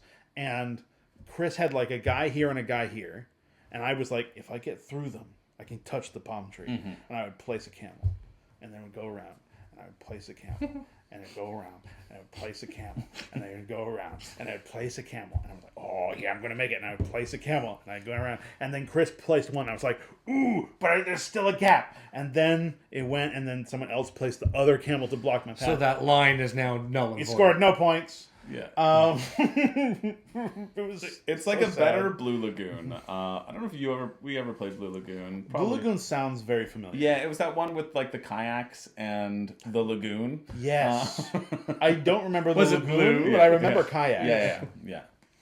Anyway, I thought it was much more fun than I thought expected. Mm-hmm. I really enjoyed my time with it. I enjoyed the puzzle of it. I thought it was the perfect length. Yeah. I thought the competition between us was still very interesting, even though I was doing silly stuff. it didn't feel like I was falling way far behind. Yeah. I loved all the little extra modules I think we added to it. I think that what turned it from being for sure. just all right until very good. Agreed. Ah, Yeah. Okay. Yeah, because you've always like, really? You're playing through the desert? Why? Kind of boring. And I was like, oh, we added this. He's like, oh, okay, I would try that. I could really see it being really dull without that. 100%. Yeah. Because like those extra objectives and things gave us so much moment to moment shift. There was Agreed. my favorite one of them was, so there's a genie, right? Every time someone places a camel next to a palm tree, you draw a genie card, which gives you a new rule for the game. That's like, you can't play blue camels, or you can't Oh. play... And so, okay, all the blue camels are not going to change until someone else touches a palm tree. And so all the blue camel lines are just stuck. There was one we went to and it was like, you get to place 3 camels. They can't all be the same color. So now all the camels are flying. They're all growing all over the place. Yeah. It's hard to keep track of them. Then there was, oh, you can only place 1 camel. Yeah. Oh, you can't place red camels. Yeah. Okay. Oh, you can only add to your shortest line of camels. Yeah. Like, all of that stuff just changed the way Yeah. the game played in a really interesting way. That sounds fun. That changed the puzzle every Yeah. time someone touched a palm tree. I really enjoyed that. It was also interesting because as the board gets fuller, it's a lot harder to move around, which means people are less likely to touch the palm tree, which means everybody's looking at that last card that came up for palm trees and be like, is this the rule we want to be stuck with for the rest of the game? Oh, okay. That's fun. Right? Yeah. And so, like, do I want to... I could touch the palm tree and change the rule. It might not help me, but I really don't want to place 1 camel a turn. Yeah. Right? Yeah. Yeah. Yeah, it was great. It was a great little game. I'm glad that you liked it. I'm surprised it's so far up, but like, yeah, it was a really good time. I think something I was really thirsty for that I didn't get much in the con was just like a nice puzzly, thinky experience. Yeah. And I really enjoyed that I got to like just sit and think about a turn. Right? Yeah. Yeah, and I liked that like a lot of that thinking about the turn was me just thinking about what I wanted to do and weighing pros and cons, and it wasn't me thinking about how the rules worked. Right? I think something in Tabletop Inc. that slowed me down was like trying to reanalyze all of those locations on the board every turn. I wasn't just in the flow state of playing the actions I wanted. Yeah. I was in the, what does that do? Where's the thing? Isn't that an action? It is an action. Where is it? There it is. Yeah. What's it cost? I wish I was just in, what do I need? Yeah. Go. That's how I get it. Okay. But that's where I was with Through the Desert. Nice. I like that. Wow. Sweet. Yeah. All right, Colin, your bronze medal. My bronze medal goes to another game that I own, Kavango. Oh, nice. Kavango gets my number 3 spot. It was the 4th time I'd played it. Kavango's great. It doesn't overstay its welcome. No. It does exactly what it does very well. It is an animal conservation game where you are It's like Seven Wonders, but better. yeah, you're drafting cards that are food for animals at different levels of either like bugs and grass and trees, or your main sources for your smaller animals. Then your smaller animals, once you play them into your area, are going to be food for the larger animals. So, for example, this martial eagle needs 1 bird and like 3 stag style, and then you can play them in. And then you can play that in. So there's like, you have your predator animals, and they require different larger animals to be able to be played into your board. You get a couple of sanctuary spots where you're like, oh, I really want this animal in my spot, so you can save it so other people can't get it from you. Yeah. You're gaining money to contribute to habitat protection, poaching protection, and global conservation, which in the middle of the board there, you can see the green and yellow cubes. Is that on right now? Oh, okay. Yeah. And so you're working together to fill that out because specific animals require you to be at specific levels of global conservation to be able to play it into your habitat. And you also have your own section where you're contributing to habitat protection and that's poaching very protection In your specific park. in your specific park. And so the higher the level are, the better animals, or I say better animals, the higher point value animals you get in your area. And you have your specific community points that you can get as well, where as soon as you hit that required, you can claim that and get that amount of points and money to then contribute further into the global conservation or further into poaching or habitat protection. And you are filling out your board, and it's played through 3 rounds, and it's quick, it's snappy, simultaneous drafting and playing on your player board, and it's just It's great. It's very good. It's super quick. Yeah, it's very concise, Yeah. super quick, and I'm very much in love with this game. And supporting it does go to a good cause. A part of the proceeds from the Kickstarter went towards animal conservation in South Africa, where the creators Matt and his I'm forgetting his partner's name now, where they have their own conservation area, and they rehabilitate animals in the wild. It's very good. I would say I forgot to put this on my list as well. Oh, you played it? We played it? Kavango Oh, together. nice. I thought it was going to be 2 or 1, and I was like, wow, it is a really good game. No, I should have put it. It would be up there somewhere. I don't know. I'd have to unseat stuff, so I'm not going to try to place it. Okay. But we'll just sit here at 3.5 for me. Okay. Yeah. Because Kavango's great. Had you played it before too? Oh yeah, we played it a Yeah. couple times. I think we played it here. Yeah, we did play it here. I played it at yours and Cody's Yep. place. I like Kavango a whole ton. I think the one criticism I have of Kavango is because all the turns are simultaneous and it's drafting, there is a weird, awkward thing where everyone's playing at a different pace. Yeah. And there's no like phase of the game where people are taking turns to take an action. So the past draft never has a thing that slows it down. We just all play it at the same time, and then you go to the next. Yeah, but no one takes a card and then plays it. They just take a card and go, and then they're already moving. And now there's 3 decks over there, and then like the. Oh, I wouldn't play like that. But it's really like trying to. And every time I played this game, and it happened when we played it at the con, it happened when other played it at the con. No one wants to stop and wait to play their card. Like that's not because it also doesn't affect what anyone else is doing. Right? Well, kind of does if you're doing to the global parameters. Right, but that you can do it any time as well. So you could pay and then choose a card. Yeah, but I mean, if I'm waiting for you to get it up to level 3, I'm going to wait to see has anybody added stuff. Okay, can I put my next one to the global parameters? I've never seen anyone do that, right? People just play as fast as they can. But like, it really it is. actually does. Like, Yeah. no one's moving at the same time. That's never been my experience. Someone's got 2 decks. They're picking 2 cards. They haven't spent any of their money until the end of the game. You shouldn't have 2 decks. No, I know, but wrong.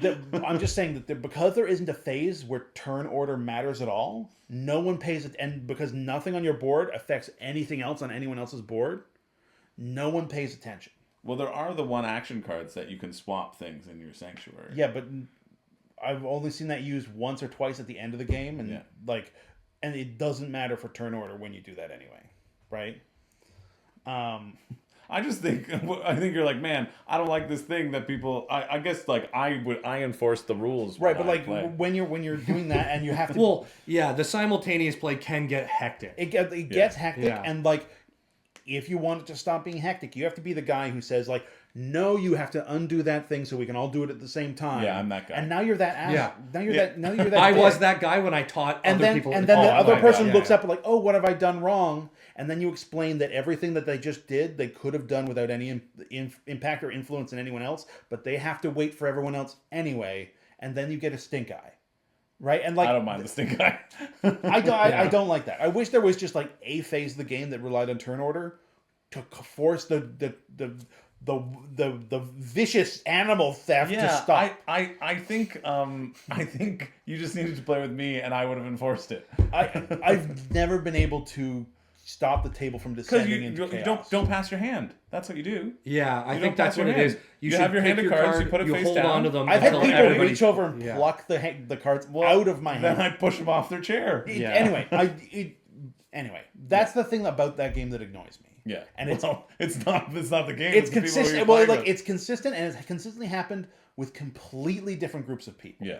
Right. So it's not like, oh, I played with some weird people who don't care. It's like changing. It's just changing. The pace every of single play. group of Yeah. people I've ever played Kavango with Yeah. have rubbed up against that as a confusing mess. You know how you do it? You hold on to your cards. Yeah, and I think that just has to be enforced while playing.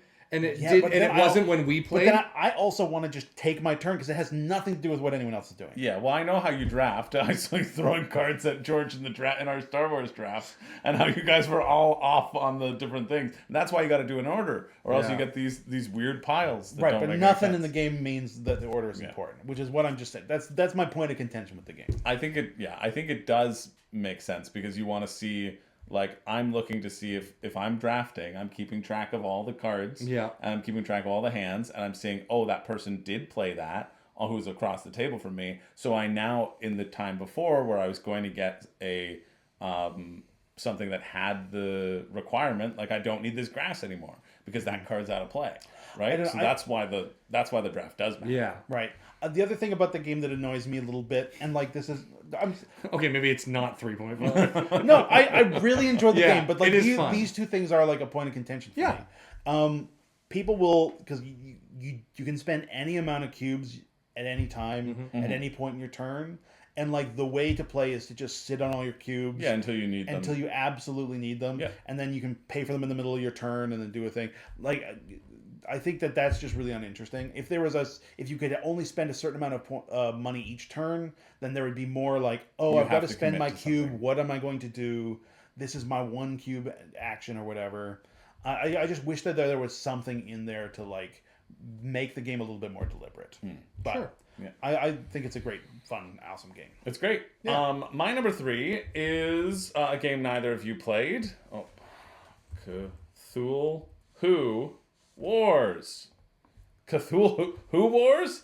Cthulhu Wars. I was very curious about this game when you were playing. What is this? This was the big Cthulhu Wars, which we had all of these. Like Mike painted them so friggin' well. Is this? I don't know who this is, but honestly, kind of looks like Mike's. Yeah, I don't know if he's Ben Wax. No, his name's not Ben Waxman, so that's fair. I guess because the gods are normally like in a different color. And I'll put some stuff on the screen of his pictures because I'll just look at it. Yeah, I took some pictures of his paint job. But yeah, Cthulhu Wars, I'd wanted to play for a long time. It's sort of, I don't know if it's out of print or not. It's a very big, like, expensive game because the minis are so expensive. Yeah. And I think the company itself has had some issues as well. But here's what I like about the game. It's a big area control game. It's kind of Blood Rage-esque. In that you have a certain number of action points, like your rage, right? And you can spend those to do things on your turn. And you want to be controlling gates on the board. You can build new gates onto the board for these little gates right here for action points. And then you have to guard and protect those gates because you get a point for every gate you have on the board. Every faction is also like pretty asymmetrical. So as you're going through, you have these little objectives to complete, and then you get powers every time you complete one of those objectives. Now these objectives are very easy, and sometimes they happen just by game progression. Like some of mine were like have 8 gates in play. It's like, okay, everybody builds a gate on turn 1. I'm like, great, I now get an ability. But the choice is, what is the ability that you are unlocking? And so, yeah, it's a big area control, free for all. You're going in, you're chucking dice at each other if you want to instigate a combat. You all have these different powers, and like some of them are just collecting points that are secret points, which at some point that might just be like, oh, I win the game. Like, because you've been collecting these elders. So like Ken was just sitting back and just like collecting token after token. I'm like, he's going to win. Like, we were trying to point that although his board presence wasn't there, like you have all these secret points. Now George was like desecrating the land every time, as he naturally does, just in general. Yeah. I mean, the Mountain Dew lingers. Yeah, it's true, right? The amount of sugar that he throws into the atmosphere. But he was going around desecrating the land, and if he stood by to like watch it, look at his work, then he'd get points for every land desecration. He wouldn't need them for like gates and stuff. I was a more straightforward one, but I still had some cool abilities that were like one-time abilities that I could use throughout. So yeah, I really enjoyed it. I really enjoyed interacting with it. I don't think it needs to be of the scale that it is, but it looked huge on that table. It is huge. The minis are huge, and they feel fun to interact with, right? Like, but that's part of the toy appeal, right? Yeah. And like Mike painted them friggin' brilliantly, like so good. But the amount of different factions were fun, and they definitely did feel different. So I really enjoyed the asymmetry of the game. Okay. I thought it was great. I thought it was super fun. It was a lot lighter than you would expect it to be with its size and scope. I mean, with this, actually, with the size of the minis, I kind of expect it to be lighter. Like the set pieces. It doesn't They're look the like, focal It point. doesn't look Yeah. like an intricate game. Yeah, You know what I because mean? it's just big toys running around. Big the map. toys on Yeah. map going, I have here, Yeah. I have here. Yeah, and so I quite enjoyed it. I think what stopped this from going higher on the list, and what almost like I almost pulled it down a bit, is Mike was pulling punches because he played the game a lot, and so he was like, I don't want to dominate. I want people to enjoy themselves. Like, but there were times where I left myself open, and he should have come and attacked me, Right. and he didn't attack me, and I was bummed that he didn't attack me because I was like, You weren't getting the full experience. I was like, I left myself open for a reason. You should punish this decision, or like, and I want to then have your troops from over here because like I want to go trying to punish you manipulate back, the board, right? right. Yeah. And so he's like, oh, I'm just gonna do this other thing, which was fine. But that was only like one moment at the very first thing, and so naturally I was like, okay, well, I'm gonna move all my other people out of my other one. Come and attack me, and like he never went for it. And I think it was therefore a little bit less it was less competitive. Then like I was able to lock it up pretty definitively, whereas I think like I would have enjoyed seeing more of that conflict because I didn't get to feel the threat of it and feel my decisions come back to haunt me, or that I did overextend myself and I should have been punished for that overextension. So I really enjoyed the experience. I thought it was great. I wanted Mike to bend me over the table and spank me like the bad boy that I am. Whoa. Whoa. What kind of dark ritual is this? Oh, it was the darkest chicken of versus ritual. hot dog over here. But you know what I mean. Like there was that thing, and then it's yeah. So at the end, Mike was like, I hope everybody like had a good time. He's like, I know. No, I didn't. He's like, I knew I wasn't gonna win. I was like, Mike, yeah, I told you to attack me. Like play to win. Play the game. And so it kind of felt like if we all weren't playing the game, then like the experience was lessened because we weren't all going for the win. And I understand that he's played this game hundreds of times. He knew everybody's rules, and he was like being moderator to make sure, like, oh, are you sure you don't want to do it? Like, you may want to check your rules there for that. And people were like, oh, like this is my faction, which I totally understand being in that position to do, and like pulling punches a bit. So I understand it, but like I like. But you're not a novice gamer. No, I like being punished for bad decisions. Yeah. Right? Because I feel like you learn the game a little bit better that way. And you see the result or you see the potential of the game a little bit more. So I would have loved to sort of test the system a bit more in that way. But I still really enjoyed it. I thought it was fun. I thought it was very much like Blood Rage. Like, very, very much like Blood Rage in terms of feel. And then that made me be like, okay, yeah, like I like Blood Rage as well. So I would never really need Cthulhu Wars, personally. Now, I have a question because I've heard like people talk about Cthulhu Wars before, specifically about how different all the different factions are and how different their win conditions can be. Something that can be a problem with games that have like lots of very different factions is like people cannot have the tools to compete with other people. Like if someone's going for a victory condition, but your faction doesn't have a way to compete with them, did you feel that was a thing? No, I think everybody had it, and actually the best part of the experience was Mike had a one pager, or like half a page of like initial tips for strategy for every faction.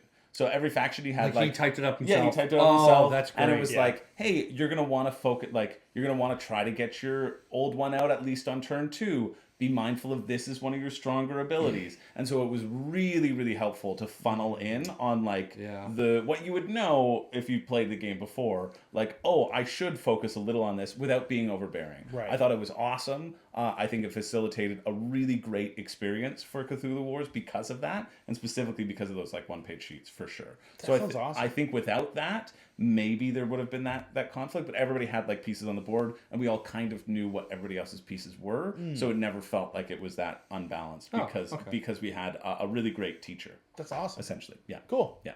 So that was again like the adeptness and the skill of the teacher was what sorted up a lot too, right? What like sorted the game for you. Yeah, if I had if I'd been playing this with people who didn't know the game as much, without that, I think I wouldn't have gotten to see all the potential that I did see, and so I was very excited to have gotten to see it, and that's why it is number 3. Oh, very cool. Zach, you're number 2. Number 2, Scarab Sands. Oh, Scarab Sands. I thought that was gonna be number 1. No, Scarab Sands is just great. Yeah, I am consistently just surprised and pleased with that game. Yep. I think part of my enjoyment for that at this con was also, we've played it a bunch recently, Uh-huh. and so this was me coming in with like not learning the game, just trying to win the game. Yeah. I felt very good about it. I like that there are so many smaller victories and losses Yeah. over the course of that game. That's a great point. Something that can happen in area control games is someone can just be winning and then win. Yeah. And Yeah. someone can just be losing and never achieve anything, right? And that can be like part of the sort of the excitement of like I'm fighting on like a willow's edge, and if I fail, I'm just going to lose for the next 2 hours. Like part of the stakes and risk is you don't want to sit there just losing for the next 4 hours. Yeah. So you're going to try really hard. But something I loved about Scarab Sands is like you never feel out of it. You always feel in it. There's always a smaller objective that you can go for that feels attainable. And like even when the odds are against you and you're like sending 2 scarabs against 12 or it's like 6, like there is a chance. Yeah. Yeah. And like sometimes, like even if you're going to lose and the chance is fake, maybe you kill way more scarabs Than you should. Yeah. Maybe you just slow someone else's turn down. Yeah. And that all just feels great, right? When someone is holding the top of the pyramid, And you Anubis them? yeah. When someone's ahead of you in points and you know they're going to get rid of jars, Yeah. but you manage to sneak a sneaky jar in another way, Yeah. or if someone is like fighting their way up the left side of the pyramid and you walk into another space and you're like, I'm going to sit here for 2 turns. No one can stop me, and when I come out, it's going to be hell to pay, and it feels great. Yeah. Yeah, so I love all of that. I think that's all of my favorite bits of like area control games where everything is important, everything is exciting, there's stakes to everything. Yeah. There everything is within reach. But it's also just like so readable and easy and approachable. I can't say I like Scarab Scans more than I have. I'm genuinely really enjoying that game. That was a very close game we played too. I think it came down to 3. It came down to 1 dice roll. Yeah. Between like Zach was rolling for the obelisk, he had 2 chances to roll the jar, and he would have won. Yeah. He missed those, and then I was able to take the win because of the top. Yeah. Yeah, but like the fact that like drama and everybody was within striking yeah. distance too. Yeah. Yeah. Like 1 or 2 fights gone different, and different people are standing on the Yeah. podium. Agreed. Yeah. Yeah. Great. It's great. It's a great game. Yeah. Colin, what's your number 2? My number 2 is Planet Unknown. Oh, nice. Planet Unknown is a game that I've played before. Yeah. And It's great. I absolutely love this game. We played with the Moon expansion. Yeah, the Supermoon. The Supermoon expansion. Really like the Supermoon expansion. When you got the Supermoon expansion, you're like, I got the Supermoon expansion. It's not going to be good. I've loved the Supermoon expansion. It's so much fun with the little satellite that goes around and zaps the crater or zaps the asteroids. Yeah. It's fantastic. I'm I still love like man on it, but I don't mind it. I love a lazy Susan. Yeah. where you spin it around. And I get like your a hard pieces. working Susan. See, I'm much more in line with a lazy Susan. She's been working all her life. She deserves a chance to be lazy. Yeah. So That's fair. You know what? You make a good point. Let it hang out, I'm the Susan. enemy. Just let it all hang out, Susan. But yeah, I like again. You know what it is where you don't know exactly what it is about the game you love. You Yeah. just know that you love it. Yeah. I absolutely adore this game with the chaining of the skill tree. Yo, of that's the best part. Oh, Yeah. when you put a piece down and you're like, oh, Bing, bing, oh, bing, bing, bing, bing. Oh, It feels so good. Oh, Yeah. oh, it's like ice cream on a hot day. Uh-huh. Oh, it's like an ice cold glass of water at 3 a.m. It's just absolutely beautiful. When you can see it, you just see the pattern. And you feel like Rain Man or like Alan in The Hangover with all the numbers flashing past his face. Yeah. That's exactly what it felt like. I had one play. I placed a piece down, which increased my rover, which then increased that, which then increased that, and then I chained it up, so I increased my things by like 3 each. Yeah. Oh, and then I got it just. There is no misstep that this game has, in my opinion. And the Supermoon expansion just adds to it because it makes the game last a little bit longer because you you're not filling your planet as quickly. You're focusing on filling the moon as well, which adds another element of, okay, if I can get more craters off my moon, then I can fill that up and get more points with my crater demolition. And I think it also makes it just a little bit more forgiving. Like sometimes you get scuppered on the tile and like, oh, I've been sloppy with how I've built my thing. Yeah. I can't place this tile. With the moon, you just have like a little place you can chuck it. Yeah. And like maybe go for that perfect score. I filled out my moon. And I didn't realize it, but I had chosen a planet that was harder because it had holes on it that counted towards a filled column and a filled row, but I couldn't place a tile there. Right. And I had a chunk of my planet missing out of the bottom corner. So I didn't realize it, but then halfway through, Matt was like, "You're playing a harder map," and I was like, "Am I?" I had no idea. Yeah, I find that the planets are not balanced. And I don't think the texts are balanced, but I also don't think it matters. No, it didn't. Yeah. Even if I think I lost this game quite handedly. Yeah. But it doesn't matter. Yeah. Yeah, it's just like great. The fun is the journey, not the destination, guys. Yes. Aw. And I absolutely love this game.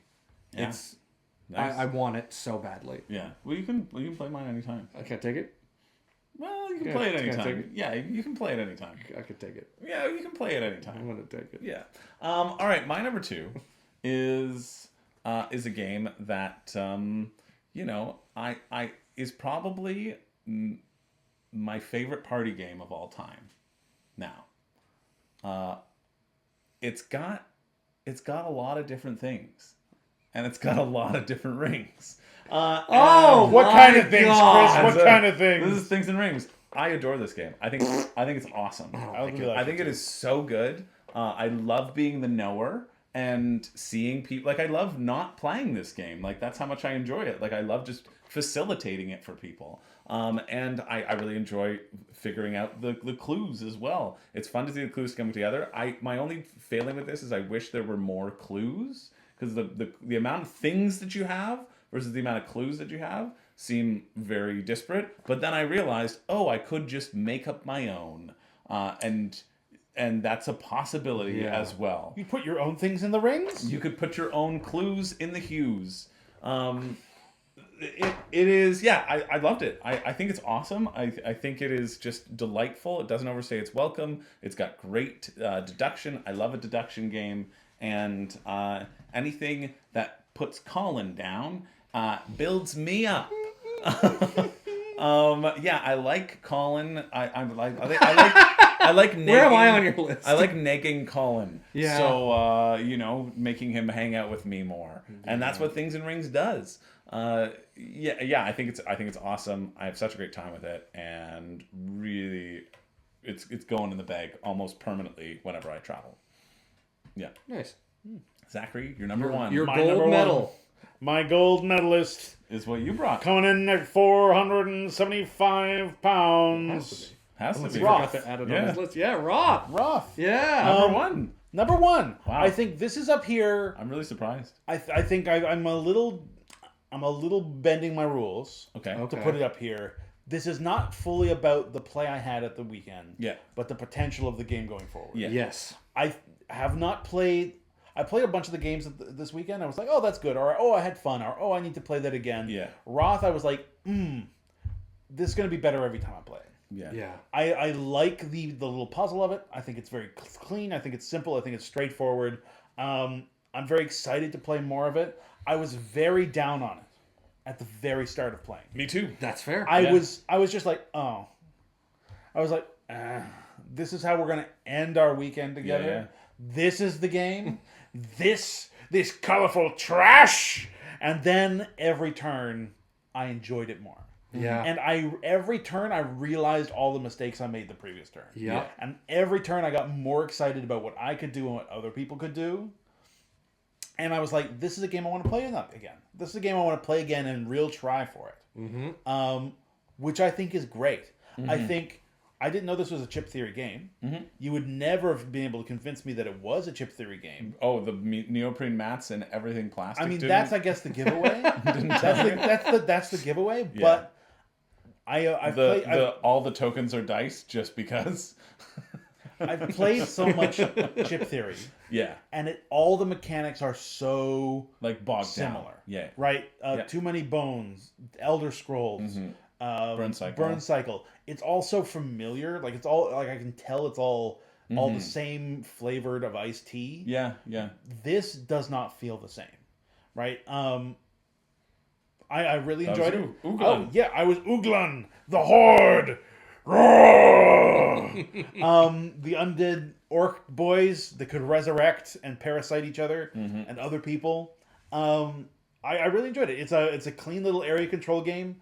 I love the color palette of it. I love the art design. That's the other reason I wouldn't have thought it was Chip Theory. Yeah. I feel like Chip Theory has such a kind of like a gray and brown, straightforward, generic fantasy look, and this does not look gray or brown or generic fantasy. Yeah.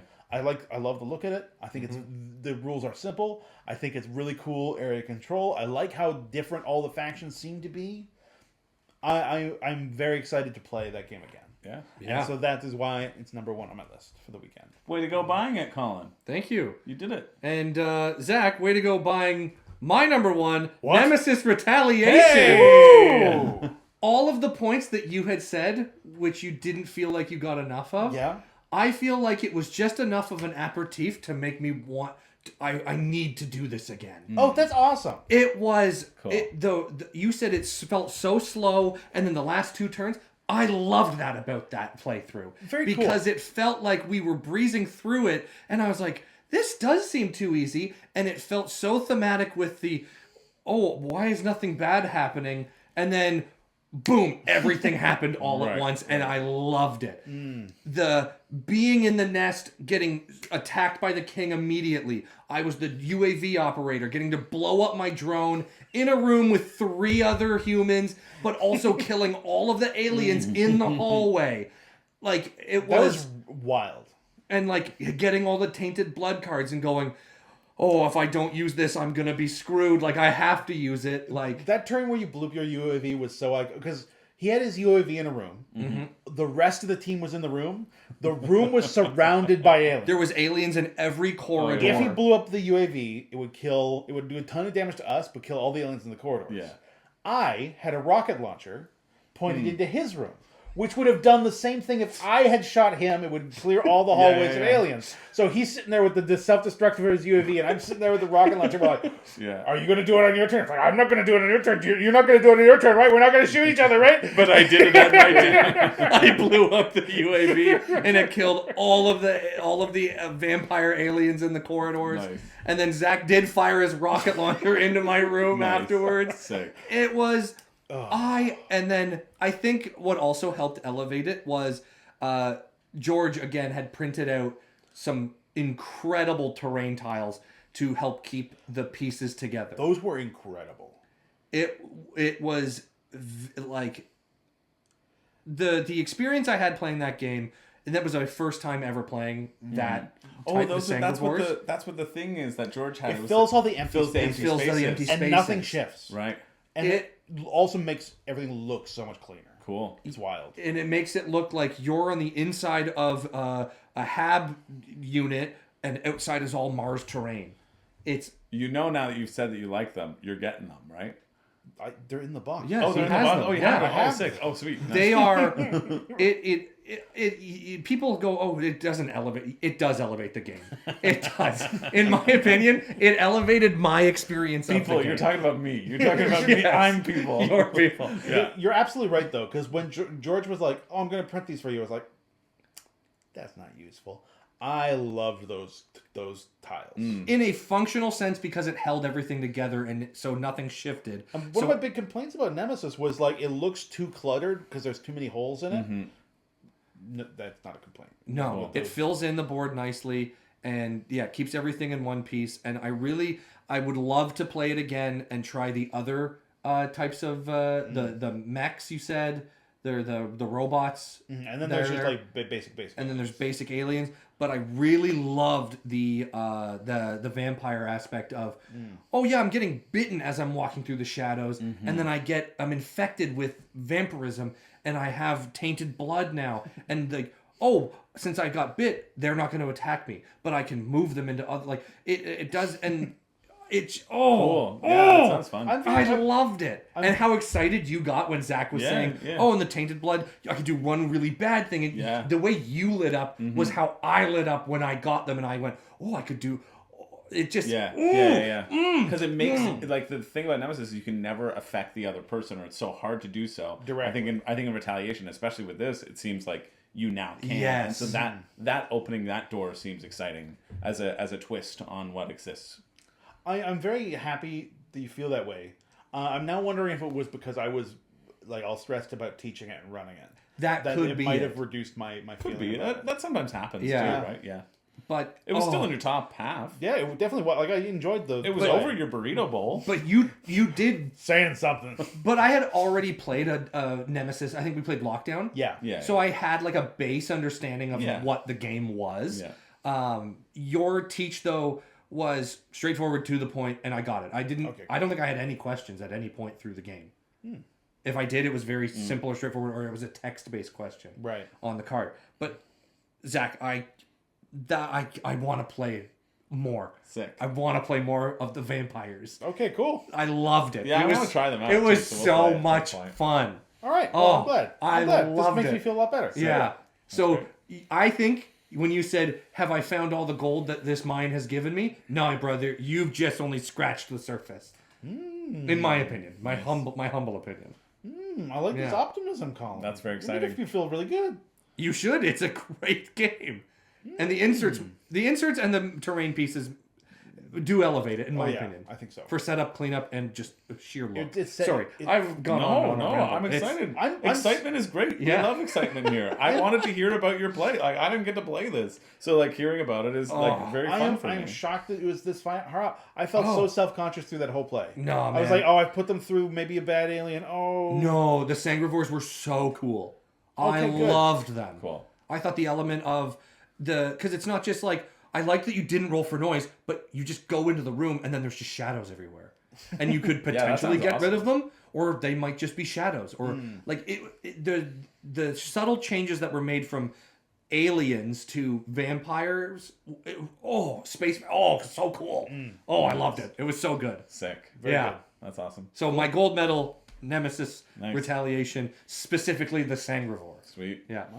All right, so we're down to me. Down to me. Yeah. My number one. What's your number one? I hate that this is my number one. Is it Galaxy Trucker? No, that was my second play of Galaxy Trucker. No, I hate that this is my number one because I didn't want to enjoy it as much as I did, but it was my best experience over the weekend. Driving through the snow. No, that wasn't it. Collecting all the things at McDonald's. No, that was the bottom. Being the Uber Eats delivery driver. Getting the shower to For work. 27 Getting the shower work. burritos. Yeah, no, it's pretty close. It was Star Wars Unlimited. Wow. Yeah, and I hate collectible card games. I'm so against the model. I don't want this to be my number one, but I like them. There's a reason I spent an entire year playing Hearthstone and nothing else, because it's an enjoyable experience. There's a reason I was so addicted to it. I had to go scorched earth and spend 6 hours dusting my whole collection because I kept on being sucked back into it. And so like I gotta say, Chris, I was looking at Booster Box, I think 2 days ago. I know, man. It's dangerous. It's really dangerous. And I hate it. And I'm mad that Asmodee... I'm not mad that they sent me the box. Because also, too, like, our play of the... And I'm excited to... I'll do a full review, and this is probably a preview on the review, but I'm going to do a full review on the intro Battle to Hoth, like, segment, and then compare it, juxtapose it with this. Because that intro Battle to Hoth is garbage. It's hot garbage. It sucks for if you're a board gamer, right? Like, if you've played any game ever. And so getting this booster box, I was like, well, yeah, it's fine. I'm sure it'll be fine. But the experience of getting a booster box, which are like friggin' $130 or $160. So if you had 4 people, you'd still have to chip in $40 for a night's entertainment. Yada, yada, it's $40. We're still having fun, blah, blah, blah. It's a one-time thing. I hate it. I found some for 80. I found some for 80 from older sets, and I was looking at it, and I was like, oh... I'm so mad about it. But I just really, really loved the experience because, like, you know what it was?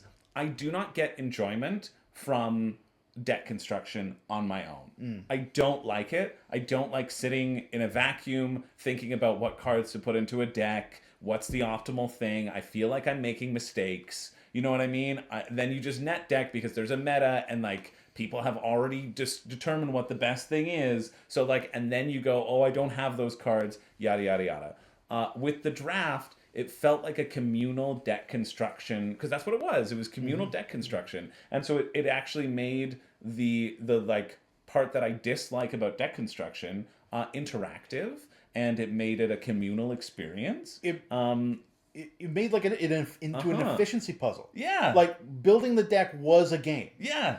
And then you run it and you see what happens. And so like I really, really had a great time doing that. And we spent, I don't know, it was probably like 2 hours. I think I maybe spent more time playing Star Wars Unlimited than anything else. Yeah, it was a long time that we spent doing a big preparing chunk of for time. this thing. But like I really, really enjoyed the experience. I love that like Reed was there to be like, oh, like to have little tidbits of like, oh, this is a good card. Yeah. We had one card that like Reed I just told Reed at the end, I was like, yo, go through this booster box, take whatever cards you want. Like, you play the game actively, take what you want. So he took some, like, he collects, like, the shiny ones. And then Queen Amidala was, like, a $25 card or whatever. And so he's like, oh, I'd use this in my deck. So it's like, take it, like, who cares? Like, but I really, I don't know, it was the communal experience of it was fun. I've always been sort of adamantly against, like, buying a booster box just to do a draft. It feels like such a waste of money. But after that experience, like I really like the deck that was created. And then now I have a deck for like I'll want to go through, you know, things kind of got separated. I have the Reed deck, I have the Chris deck, I have the Zach deck, and I have the George deck. I felt so proud of that terrible deck. Yeah, and so it's kind of fun. And then they can now kind of function as like Keyforge decks. You know, if you want to come over and it was like, oh, instead of playing Keyforge, we could play around Star Wars Unlimited, having these set decks that now are out.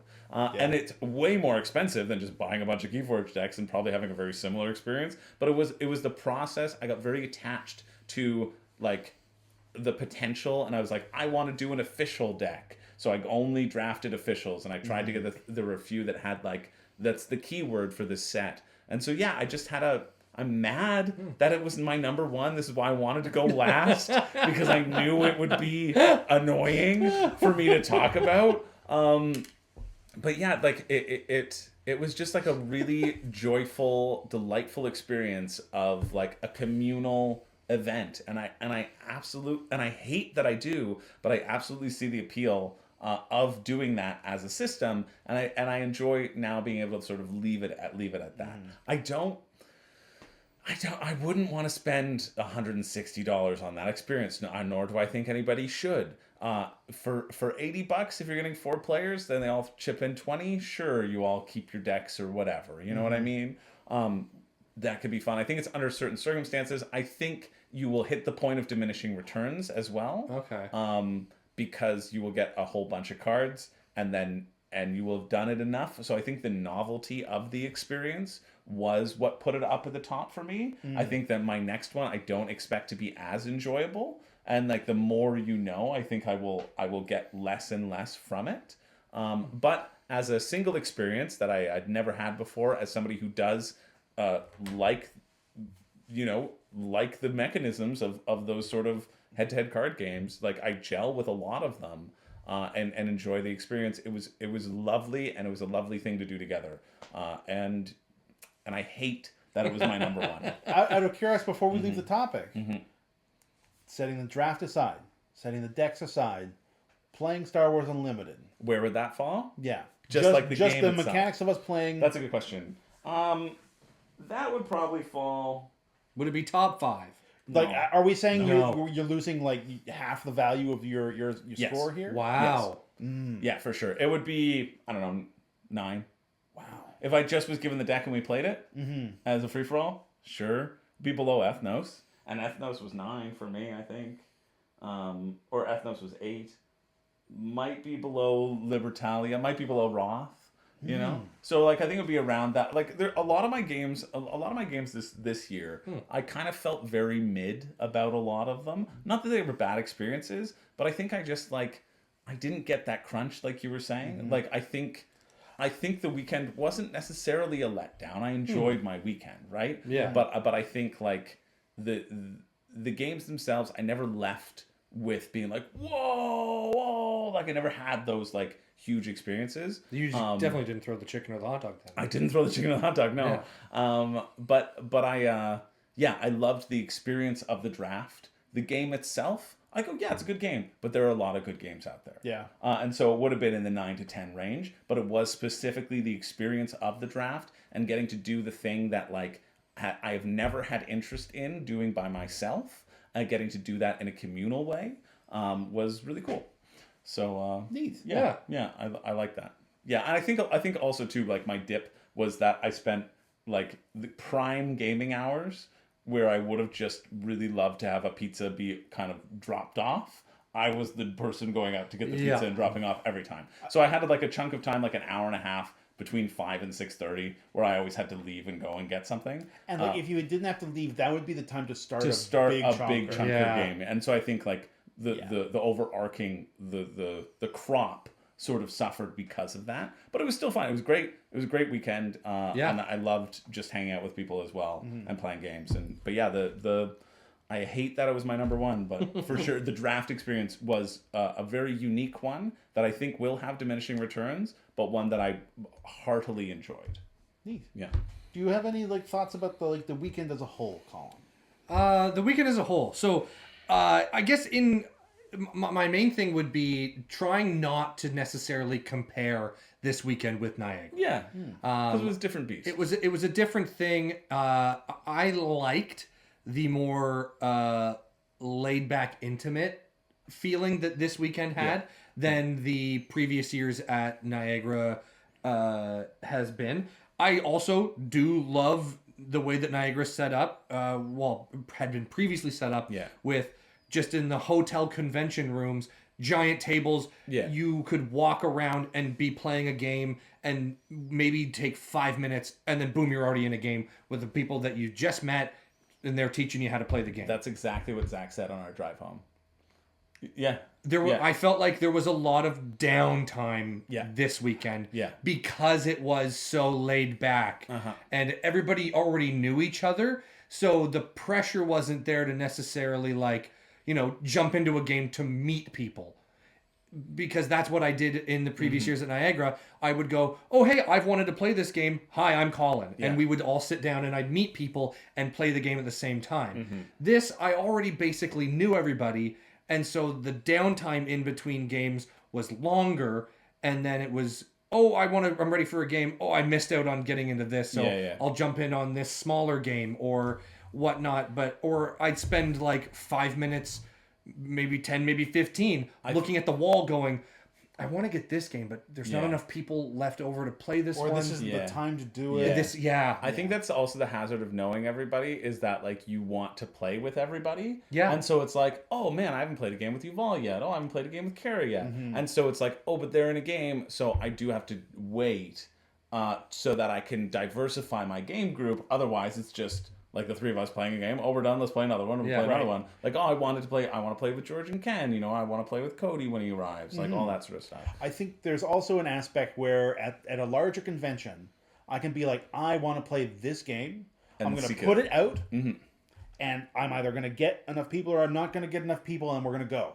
Yeah. And at a closer convention, at Cabin Con, I cared about everybody else having a good time. Yeah. Yeah. And so like, hey, I might really want to play this game, but it might leave some people out. It might not. It might be poorly timed for people when they finish that game. I think that's the key. Is it might leave some people out. Like so, I definitely because there's a smaller pool of people. It's like I don't want anyone to be. If I start this game now, there's 2 people who don't have anything to do, and like so then you have to kind of compromise for that. Yeah, and like I sometimes I was like, you know what, I'll just take it upon myself to be the guy who goes, oh no, it's okay, you take my spot. Yeah. I'll do something else. Yes, for sure. Right, and I think my biggest takeaway was I should have showed up with some different games.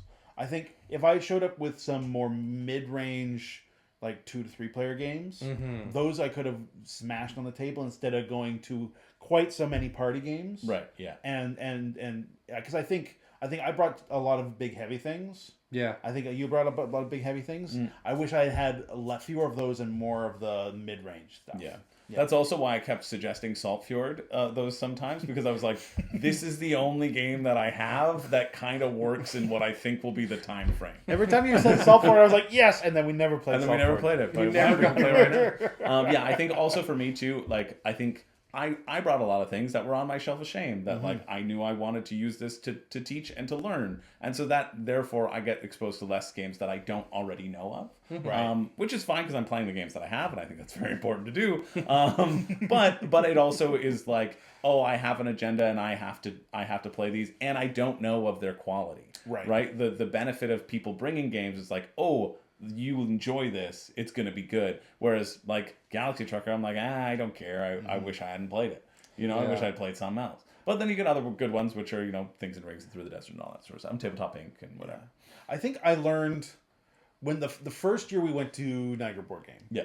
I was worried about meeting people. I'm bad socially with new people. Yeah. I'm like nervous about it. You got to rip the Band-Aid and you just got to be fast. Yeah. But I remember you went and you were very eager that year I went. About like, you're like, I'm only going to play games I've never played before. Yeah. And I was very you would specific. walk up to a group and be like, I want to play this. If we, in our friend group, no one did, you just walked over to some strangers and you started playing it. And I was like, that's admirable. And I've tried to sort of imitate that in you since then. I don't know if that was the right attitude to go into CavanCon with. Yeah. Right, but that was sort of in the back of my little brain.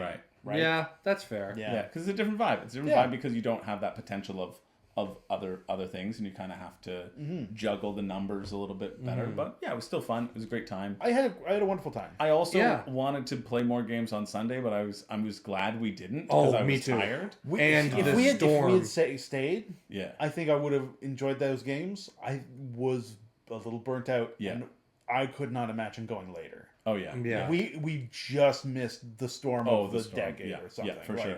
Yeah, literally shoveled a path to my door, dropped you off the parking spot that was gone. That I was like, oh, I don't need that parking spot. Toronto was under snow when we got and here. it was like full. What I shoveled was gone. I was like, oh, okay. I gotta show you guys the photo of my truck. Yeah. Oh, it was, you couldn't see it. Or I saw it. I saw Or it. my tuck. Oh, you did. Oh, I sent it in the group chat. My tuck. Anyway, we're going to wrap the video up here because we went longer and it's been 2 hours for this one. As I knew it would, and that's why it's a 2-part video. Thanks for hanging out. We would have done this anyway. Yeah. So it's just nice sharing it with you all. It's nice hanging out with both. It's of you. nice hanging out with both of you. I just like hanging out. I love hearing about this. I This like is my honestly, boys. It's one of my favorite parts about doing these weekends is getting to do Is this. getting the Like, reunion. Yeah. This is what's the reunion thing after Survivor called? Is it The Survivor reunion. Survivor? or the reunion show. The reunion show. So this is the reunion show. Let's make a silly pose for a thumbnail and wish our people goodbye. Imagine Goodbye, you got everybody. a chicken and a hot dog. Where is it? Yay! Bye, everybody.